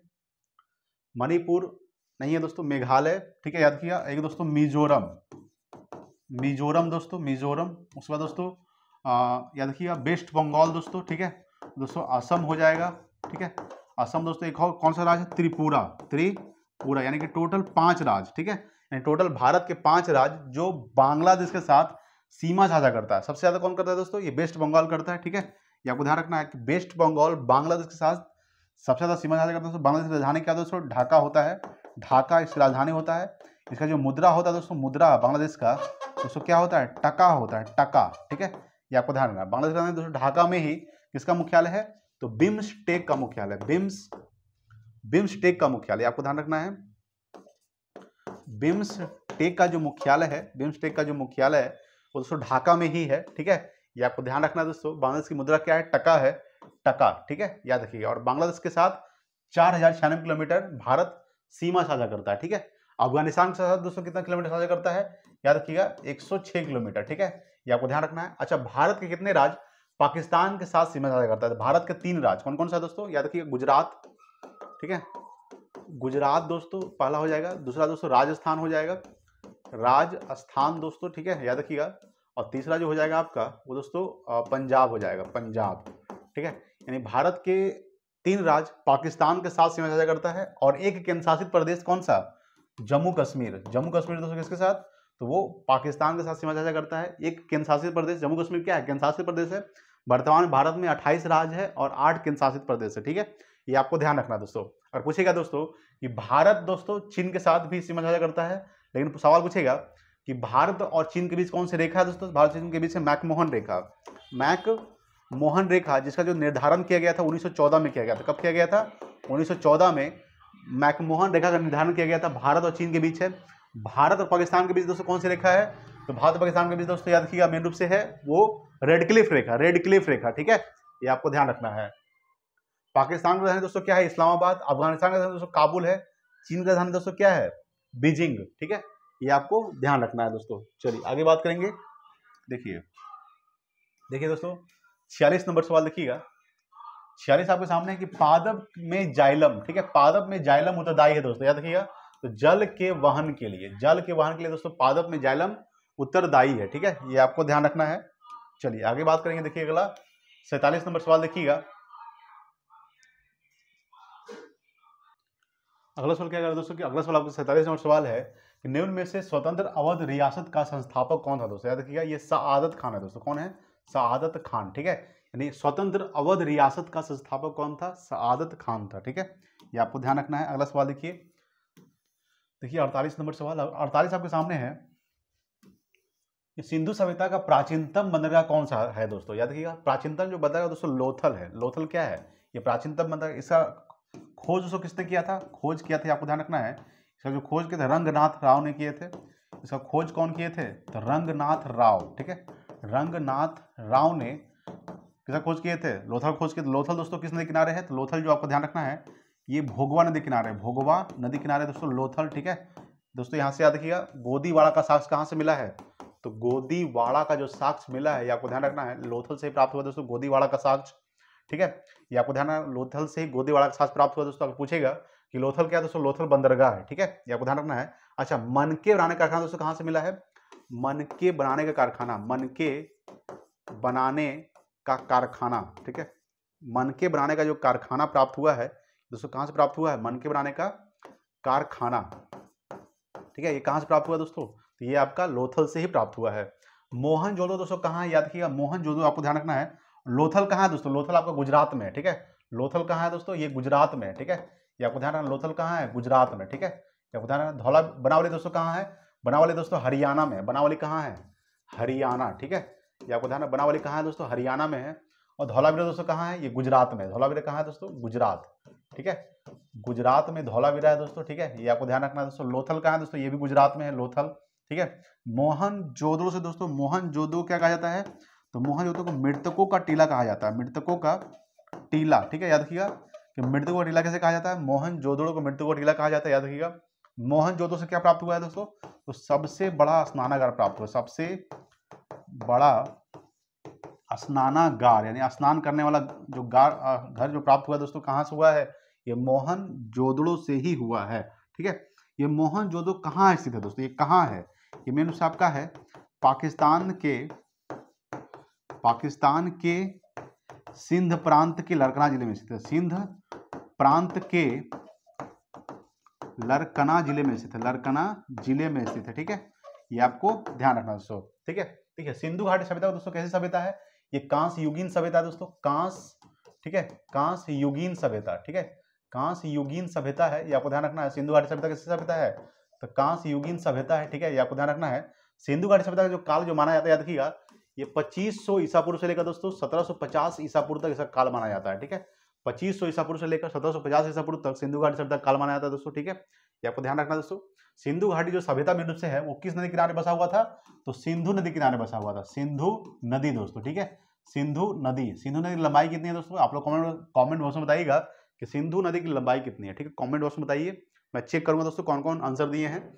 सिंधु नदी की लंबाई बता, सिंधु नदी की लंबाई कितनी है? ठीक है, ये आपको ध्यान रखना है। तो लोथल दोस्तों कहाँ है? गुजरात में। मोहनजोदड़ो दोस्तों कहाँ है? ये आपका पाकिस्तान के सिंध प्रांत के लरकना जिले में है। सबसे बड़ा स्नानागार दोस्तों कहाँ से प्राप्त हुआ है? मोहनजोदड़ो से प्राप्त हुआ है। मोहनजोदड़ो क्या कहा जाता है? मृतकों का टीला कहा जाता है। ठीक है, ये आपको ध्यान रखना। मोहनजोदड़ो जो दोस्तों ये सिंधु नदी किनारे बसा हुआ था, सिंधु नदी के किनारे बसा हुआ था दोस्तों। कौन? मोहनजोदड़ो। ठीक है, ये आपको ध्यान रखना है। चलिए आगे बात करेंगे। देखिए 49 नंबर सवाल। 49 आपके सामने है कि सप्तवर्षीय युद्ध 1756 से 1763 के परिणाम स्वरूप निम्न में से कौन से देश की फौजियों की हार हुई? तो फ्रांसीसी फौजियों की हार हुई, फ्रांसीसी। ठीक है, यानी फ्रांस और ब्रिटिश के बीच, यानी फ्रांस और इंग्लैंड के बीच दोस्तों कौन सा युद्ध हुआ था? तो सप्तवर्षीय युद्ध जो हुआ था, ये आपको ध्यान रखना है, ये फ्रांस और ब्रिटिश के बीच हुआ था। ठीक है, कब हुआ था? 1756 से 1763 के बीच हुआ था, इसीलिए दोस्तों इसको सप्तवर्षीय युद्ध नाम दिया गया, यानी कि 7 वर्षीय युद्ध नाम दिया गया। ठीक है दोस्तों, इसमें फ्रांस का हार हो गया था दोस्तों, और इंग्लैंड ब्रिटिश लोग क्या हुए थे? जीत गए थे। ठीक है, ये आपको ध्यान रखना दोस्तों। अच्छा, फ्रांसीसी क्रांति कब हुआ था दोस्तों? याद रखिएगा, फ्रांसीसी जो क्रांति हुआ था यह 1789 में हुआ था। फ्रांसीसी क्रांति जो फ्रांस में हुआ था क्रांति, फ्रांसीसी क्रांति दोस्तों 1789 में हुआ था। और किसके शासनकाल में हुआ था दोस्तों फ्रांसीसी क्रांति? याद रखिए दोस्तों, ये किसी शासनकाल में हुआ था? ये हुआ था लुई 16वां के शासनकाल में। लुई 16वां, ठीक है, लुई 16वां के शासनकाल में हुआ था दोस्तों। फ्रांस की क्रांति 1789 में हुआ था, ठीक है, ये आपको ध्यान रखना दोस्तों। फ्रांसीसी क्रांति 1789 में हुआ था। अच्छा, लुई 14वां का दोस्तों एक कथन आपको ध्यान रखना है। लुई 14वां का एक कथन आपको ध्यान रखना है। लुई 14वां का एक कथन था दोस्तों कि मैं ही राज हूं, मेरे शब्द ही कानून है, ठीक है। मैं ही राज्य हूं, मेरे शब्द ही, ठीक है, मेरे शब्द ही कानून है, मेरे शब्द ही कानून है, ठीक है, मेरे शब्द ही कानून है। ये दोस्तों किसका कथन है? ये दोस्तों लुई 14वां का कथन है कि मैं ही राज हूं, मेरे शब्द ही कानून है, ठीक है, ये आपको ध्यान रखना है दोस्तों। चलिए आगे बात करेंगे। 50 नंबर सवाल देखिएगा। देखिए दोस्तों 50 नंबर सवाल आपके सामने क्या कह रहा है कि भारतीय संविधान की 8वीं अनुसूची में कितनी भाषाएं सम्मिलित है दोस्तों, ठीक है, कितनी भाषाएं शामिल है, ठीक है, याद रखिएगा। तो 8वीं अनुसूची में दोस्तों 22 भाषाओं का उल्लेख किया गया दोस्तों, ठीक है, 8वीं अनुसूची में टोटल 22 भाषाओं का उल्लेख किया गया दोस्तों। मूल संविधान में कितनी भाषा थी दोस्तों? याद रखिएगा कि मूल संविधान में, आपको ध्यान रखना है, मूल संविधान में पहले 14 भाषा का उल्लेख किया गया था। 14 भाषा का उल्लेख किया गया था, 14 भाषा का उल्लेख किया गया था मूल संविधान में। और जो 15वीं जो भाषा जोड़ी गई है दोस्तों, याद रखिएगा 15वीं जो भाषा जोड़ी गई है, ये आपको ध्यान रखना दोस्तों, किस संविधान संशोधन के तहत जो 15वीं भाषा जोड़ी गई थी सिंधी को, ठीक है, सिंधी को जो जोड़ी गई है दोस्तों, याद रखिएगा 21वां संविधान संशोधन दोस्तों 1967 में हुआ था। 21वां संविधान संशोधन, ठीक है, 1967 में, ठीक है, सिंधी भाषा को जोड़ा गया था। 21वां संविधान संशोधन 1967 के द्वारा सिंधी भाषा को जोड़ा गया था, जो 15वीं भाषा थी, ठीक है, याद रखिएगा। उसके बाद दोस्तों नेपाली, मणिपुरी, कोंकणी, ठीक है, नेपाली दोस्तों, नेपाली, याद रखिएगा, नेपाली, मणिपुरी, ठीक है, तो दोस्तों कोंकणी को जो भाषा जोड़ा गया था, आपको ध्यान रखना है, ये दोस्तों 16, 17 दोस्तों 18, ये 16वीं भाषा है, 17वीं भाषा है दोस्तों, 18वीं भाषा है, ठीक है। नेपाली, मणिपुरी, कोंकणी जो जोड़ा गया था, आपको ध्यान रखना दोस्तों, ये किस संविधान संशोधन के तहत? याद रखिएगा 71वां संविधान संशोधन, 71वां संविधान संशोधन, 71वां संविधान संशोधन 1992 के द्वारा, ठीक है, 71वां संविधान संशोधन 1992 के द्वारा, याद रखिएगा 71वां संविधान संशोधन 1992 के द्वारा 3 भाषा जोड़ा गया था, नेपाली, मणिपुरी, कोंकणी, ठीक है, जो 16वीं भाषा, 17वीं भाषा, 18वीं भाषा थी, ठीक है, ये आपको ध्यान रखना। उसके बाद दोस्तों 4 और भाषा को जोड़ा गया था दोस्तों, यहाँ पे ध्यान लिख लीजिए, बोडो, डोगरी, मैथिली, ठीक है दोस्तों, उसके बाद संथाली, ये जो 4 भाषा को जोड़ा गया दोस्तों, आपको ध्यान रखना है, ये 92 संविधान संशोधन के द्वारा, 92 संविधान संशोधन, ठीक है, याद रखिए 92 संविधान संशोधन 2003 के द्वारा दोस्तों जोड़ा गया, ठीक है, 92 संविधान संशोधन 2003 के द्वारा 4 भाषा को, बोडो, डोगरी, मैथिली, संथाली। बोडो जो दोस्तों भाषा, ये मेरे से असम की भाषा, किस देश की भाषा है? असम की भाषा है दोस्तों। डोगरी जो है ये जम्मू कश्मीर की भाषा है, और मैथिली दोस्तों ये बिहार के मिथिलांचल यानी मिथिला जो है, ठीक है, याद रखिएगा। और संथाली दोस्तों ये संथाल लोग भाषा, संथाल जो आदिवासी होती है वो संथाल भाषा बोलती है, ठीक है, ये आपको ध्यान रखना है दोस्तों, ठीक है, ये बहुत इंपॉर्टेंट है, याद रखिएगा। देखिए दोस्तों सबसे पहले बात करेंगे, देखिए 8वीं अनुसूची में दोस्तों किसमें कितना उल्लेख किया गया था? 22 भाषाओं का उल्लेख किया गया, याद रखिएगा। अगर पूछेगा दोस्तों कि हिंदी जो भाषा को देवनागरी लिपि जो दिया गया, हिंदी को देवनागरी जो भाषा दिया गया दोस्तों, देवनागरी का जो उल्लेख किया गया है, देवनागरी, ठीक है, ये आपको ध्यान रखना है। हिंदी को राजभाषा को जो घोषित किया गया दोस्तों, यानी अनुच्छेद यानी भाग 17 में, ठीक है, भाग 17 में दोस्तों याद रखिएगा, आर्टिकल पूछेगा तो आर्टिकल 343 में इसका उल्लेख किया गया, ठीक है, आर्टिकल 343 में भाग 17 में हिंदी को राजभाषा घोषित किया गया दोस्तों, ठीक है, ये आपको ध्यान रखना है। चलिए आगे बात करेंगे दोस्तों। देखिए 51 नंबर सवाल आपके सामने क्या कर रहा है? 51 आपके सामने क्या कर रहा है? 51 नंबर सवाल है कि भारतीय संविधान में मूल कर्तव्यों को किस संविधान संशोधन के तहत जोड़ा गया था? तो भारतीय संविधान में मूल कर्तव्यों को जो जोड़ा गया दोस्तों, आपको ध्यान रखना है, वो जोड़ा गया है 42वां दोस्तों, 42वां या फिर 44वां संविधान संशोधन दोस्तों 1976 के द्वारा, ठीक है, 44वां संविधान संशोधन 1976 के द्वारा 42वां दोस्तों, ठीक है, याद रखिएगा 42वां होगा, क्या होगा? 42वां, ठीक है, 42वां संविधान संशोधन 1976 के द्वारा दोस्तों, ठीक है, 42वां संविधान संशोधन 1976 के द्वारा, ठीक है, याद रखिएगा 1976 के द्वारा,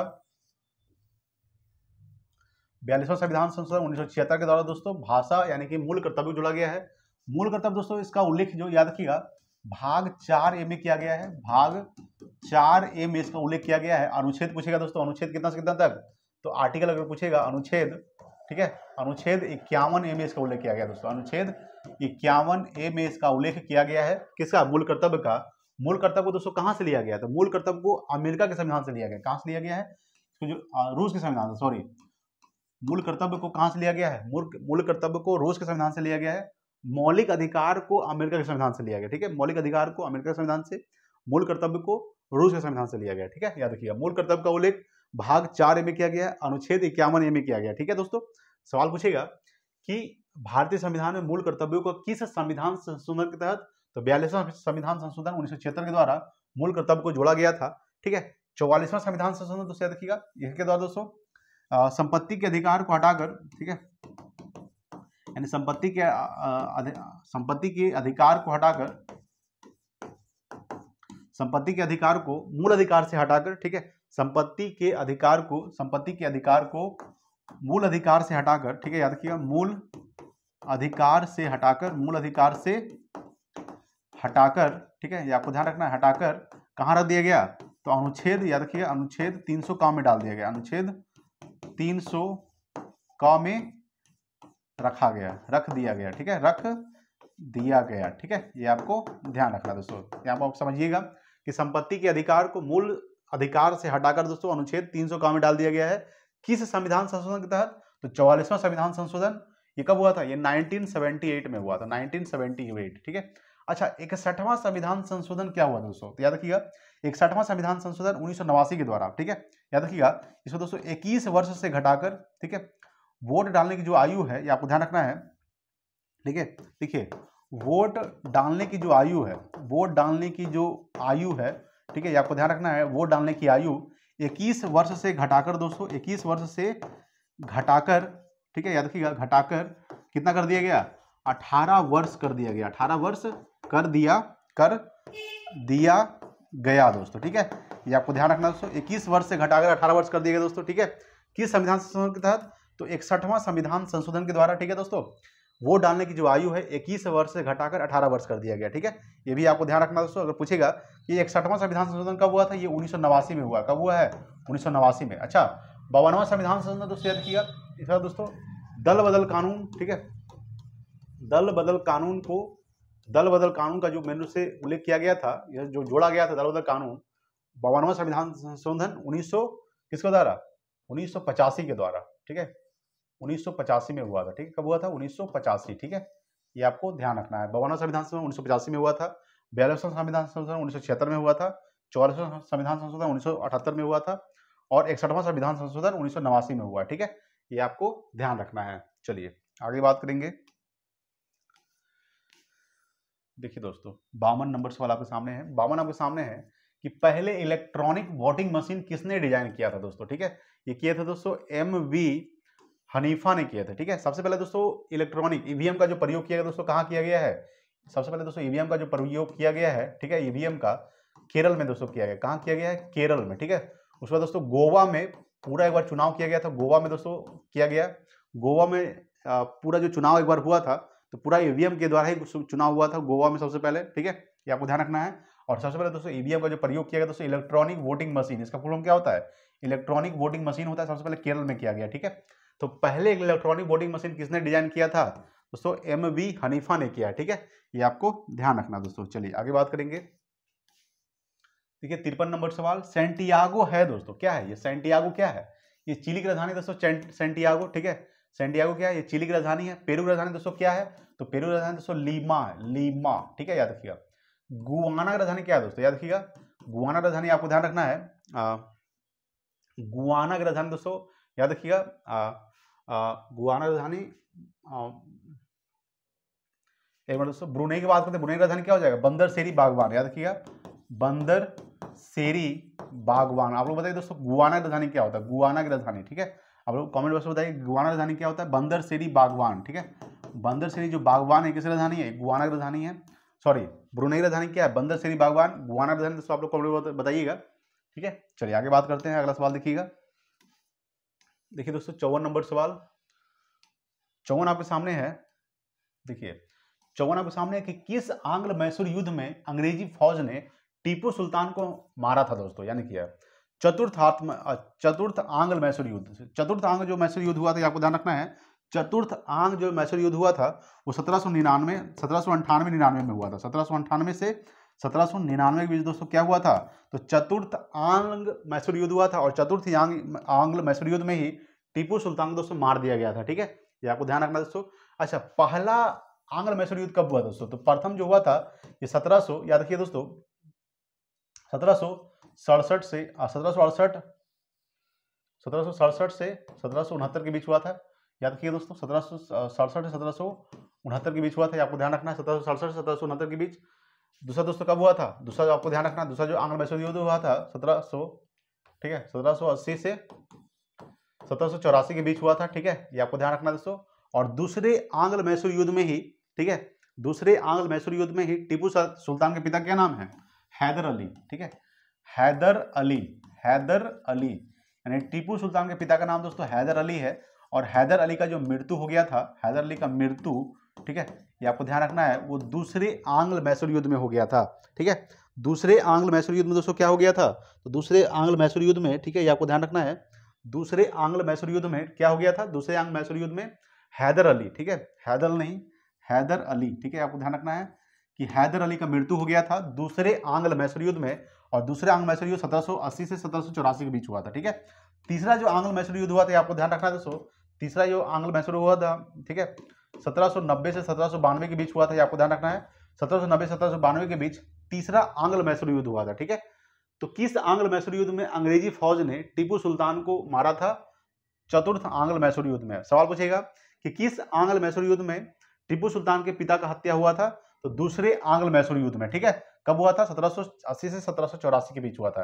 ये दोस्तों डेट आपको याद रखना, एग्जाम सवाल पूछता है कि प्रथम आंग्ल मैसूर युद्ध 1767 से 1769 के बीच, द्वितीय आंग्ल मैसूर युद्ध 1780 से 1784 के बीच, 1790 से 1792 के बीच तीसरा युद्ध हुआ था, चौथा 1798 से 1799 के बीच।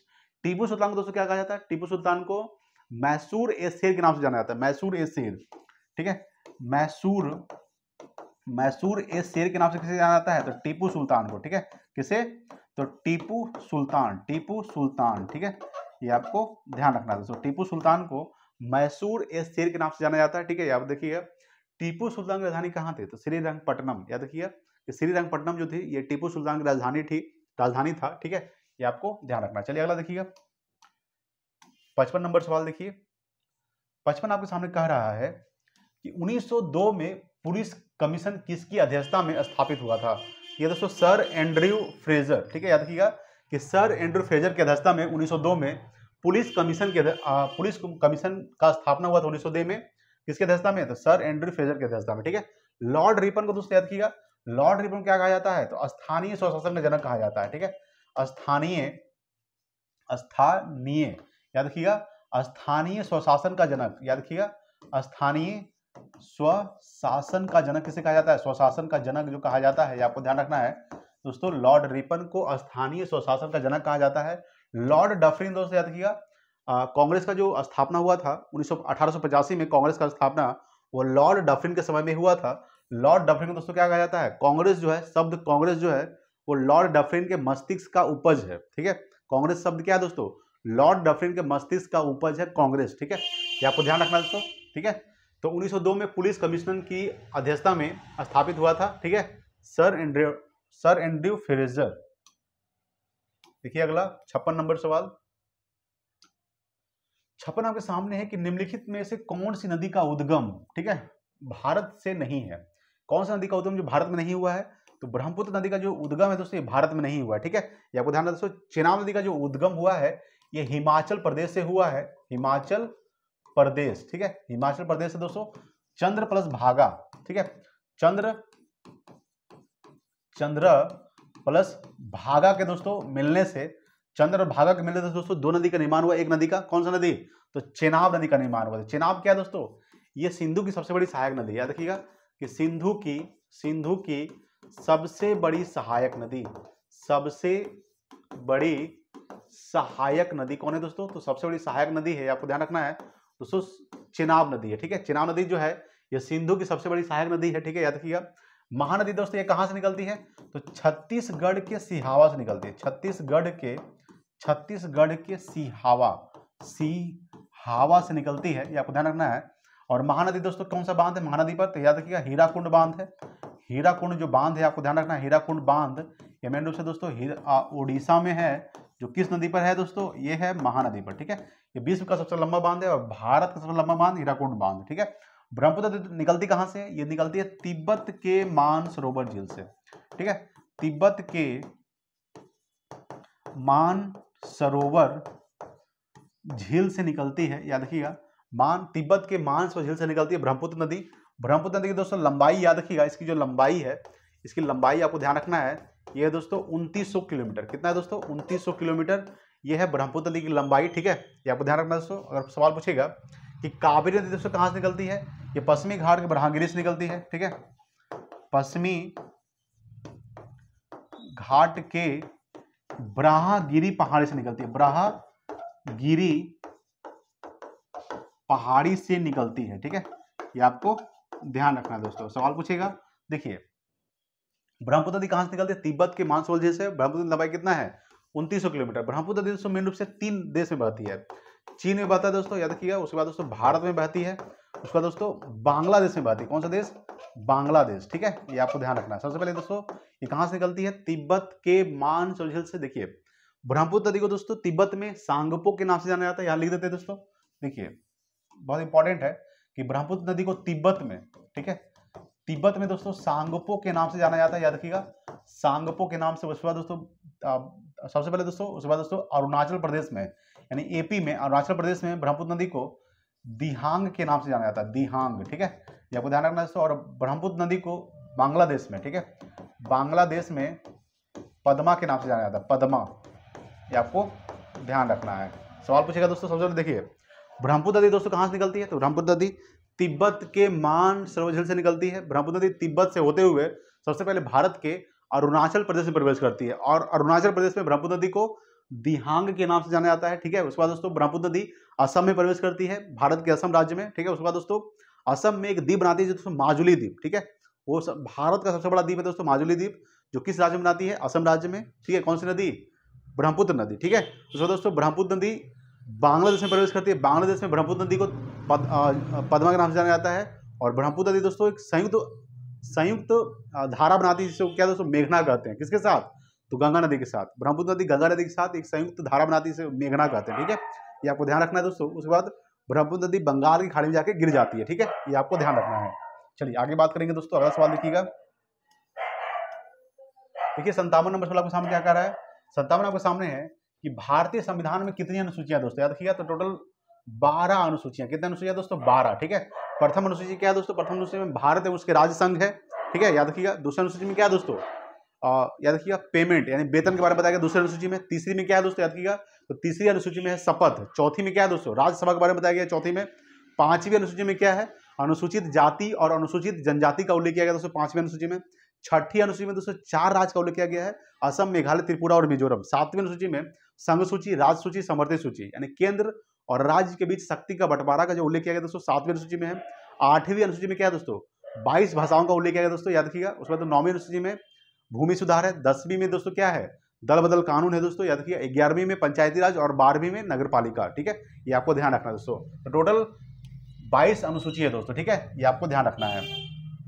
12 दोस्तों, 22 नहीं बल्कि 12, ठीक है, याद रखिएगा। ठीक है दोस्तों, 58 नंबर सवाल आपके सामने क्या है, 58 है कि निम्न में से कौन सी संस्था संविधानातेर है, ठीक है, याद रखिए। यह दोस्तों नीति आयोग। नीति आयोग क्या है दोस्तों, संविधानेतर, ठीक है, याद रखिए। नीति आयोग का स्थापना कब हुआ था, याद रखिएगा। इसका जो स्थापना हुआ है, आपको ध्यान रखना है, कब हुआ है, 1 जनवरी 2015 को हुआ, ठीक है, याद रखिए। 1 जनवरी 2015 को इसका स्थापना नीति आयोग। नीति आयोग के दोस्तों वर्तमान में, याद रखिएगा, वर्तमान में अध्यक्ष कौन है, तो भारत के प्रधानमंत्री दोस्तों वर्तमान नीति आयोग के अध्यक्ष है, ठीक है। ये आपको ध्यान रखना है। तो सवाल पूछेगा कि नीति योजना आयोग की जगह तो कौन सा आयोग आया था, योजना आयोग की जगह पे, तो योजना, याद रखिएगा, योजना आयोग की जगह पे दोस्तों नीति आयोग आया। योजना आयोग का स्थापना कब हुआ, तो योजना आयोग का जो स्थापना हुआ था दोस्तों 15 मार्च 1950 में हुआ था, ठीक है। कब हुआ, 15 मार्च 1950 को योजना आयोग का स्थापना हुआ है। नीति आयोग का स्थापना 1 जनवरी 2015 को हुआ, ठीक है। ये आपको ध्यान रखना है। नीति आयोग के, याद रखिएगा, नीति आयोग के अध्यक्ष कौन थे, भारत के प्रधानमंत्री होते, ठीक है। ये आपको ध्यान रखना है। वित्त आयोग को दोस्तों, याद रखिएगा, वित्त आयोग का उल्लेख किसमें किया गया है, तो वित्त आयोग का जो उल्लेख किया गया दोस्तों अनुच्छेद 280 में किया गया है, ठीक है। अनुच्छेद 280 में वित्त आयोग का उल्लेख किया गया दोस्तों, वित्त आयोग का, ठीक है। याद रखिएगा निर्वाचन आयोग का दोस्तों स्थापना कब हुआ था, याद रखिएगा, तो 25 जनवरी 1950 को हुआ। 25 जनवरी 1950 को निर्वाचन आयोग का स्थापना हुआ। इसलिए 25 जनवरी को दोस्तों कौन सा दिवस मनाया जाता है, तो राष्ट्रीय मतदाता दिवस, ठीक है। याद रखिएगा राष्ट्रीय मतदाता दिवस जो मनाया जाता है, याद रखिएगा वो कब मनाया जाता है, तो 25 जनवरी को मनाया जाता है, ठीक है। लोक सेवा आयोग दोस्तों, याद रखिएगा यूपीएससी, ठीक है। आपको ध्यान रखना दोस्तों, अनुच्छेद 315 में लोक सेवा आयोग का उल्लेख किया गया दोस्तों, ठीक है। अच्छा, निर्वाचन आयोग का दोस्तों उल्लेख किस अनुच्छेद में किया गया, अनुच्छेद 324 में, ठीक है।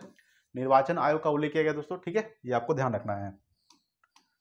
चलिए अगला देखिएगा, 59 नंबर सवाल देखिए, कौन सी गैस हरित गृह प्रभाव गैस नहीं है, ठीक है। इनमें से कौन सी गैस जो हरित गृह प्रभाव गैस नहीं है दोस्तों, SO2 क्या है, ये हरित गृह प्रभाव नहीं है, बल्कि CO2 CH4N2 जब क्या है, हरित गृह प्रभाव गैस है, ठीक है।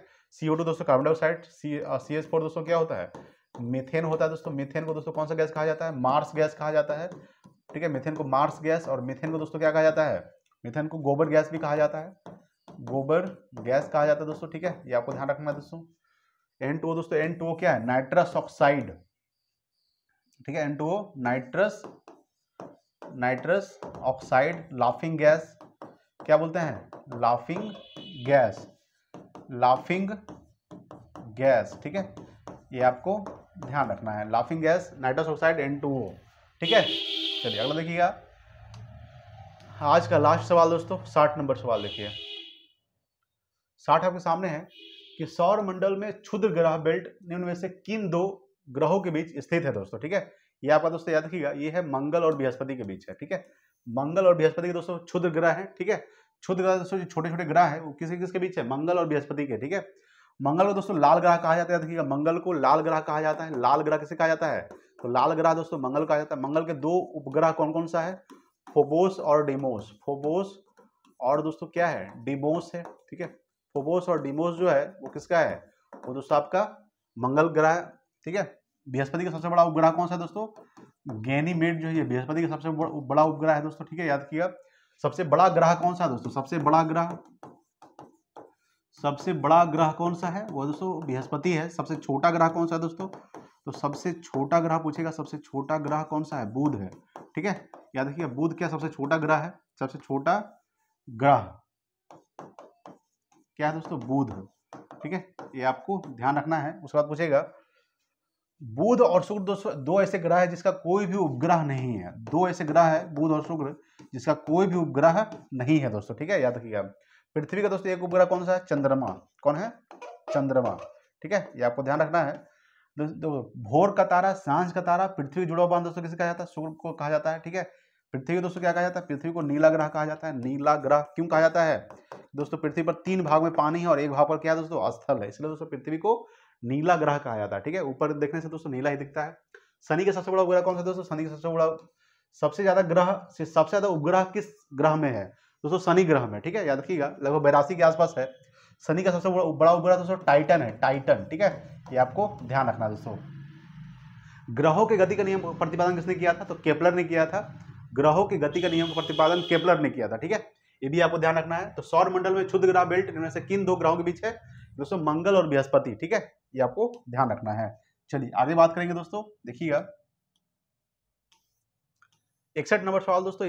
इसका दोस्तों आपको आंसर बताना है। इसका आंसर दोस्तों आप लोग को बताइएगा, ये आपके लिए सवाल है। 61 नंबर सवाल ये है कि रेडियो सक्रियता की खोज निम्न से किसके द्वारा की गई थी, हेनरी बेकरल के द्वारा, रदरफोर्ड के द्वारा, जे थॉमसन के द्वारा या फिर गैलीलियो के द्वारा, ठीक है। आप लोग इसका बताइए दोस्तों आंसर 61 का ऑप्शन नंबर, ठीक है, क्या होगा, ठीक है दोस्तों। तो दोस्तों आज के लिए इतना ही रखते हैं दोस्तों, ठीक है। वीडियो अगर अच्छा लगा प्लीज लाइक कीजिएगा, शेयर कीजिए अपने दोस्तों के पास, ठीक है। Thanks for watching. जय हिंद, वंदे मातरम।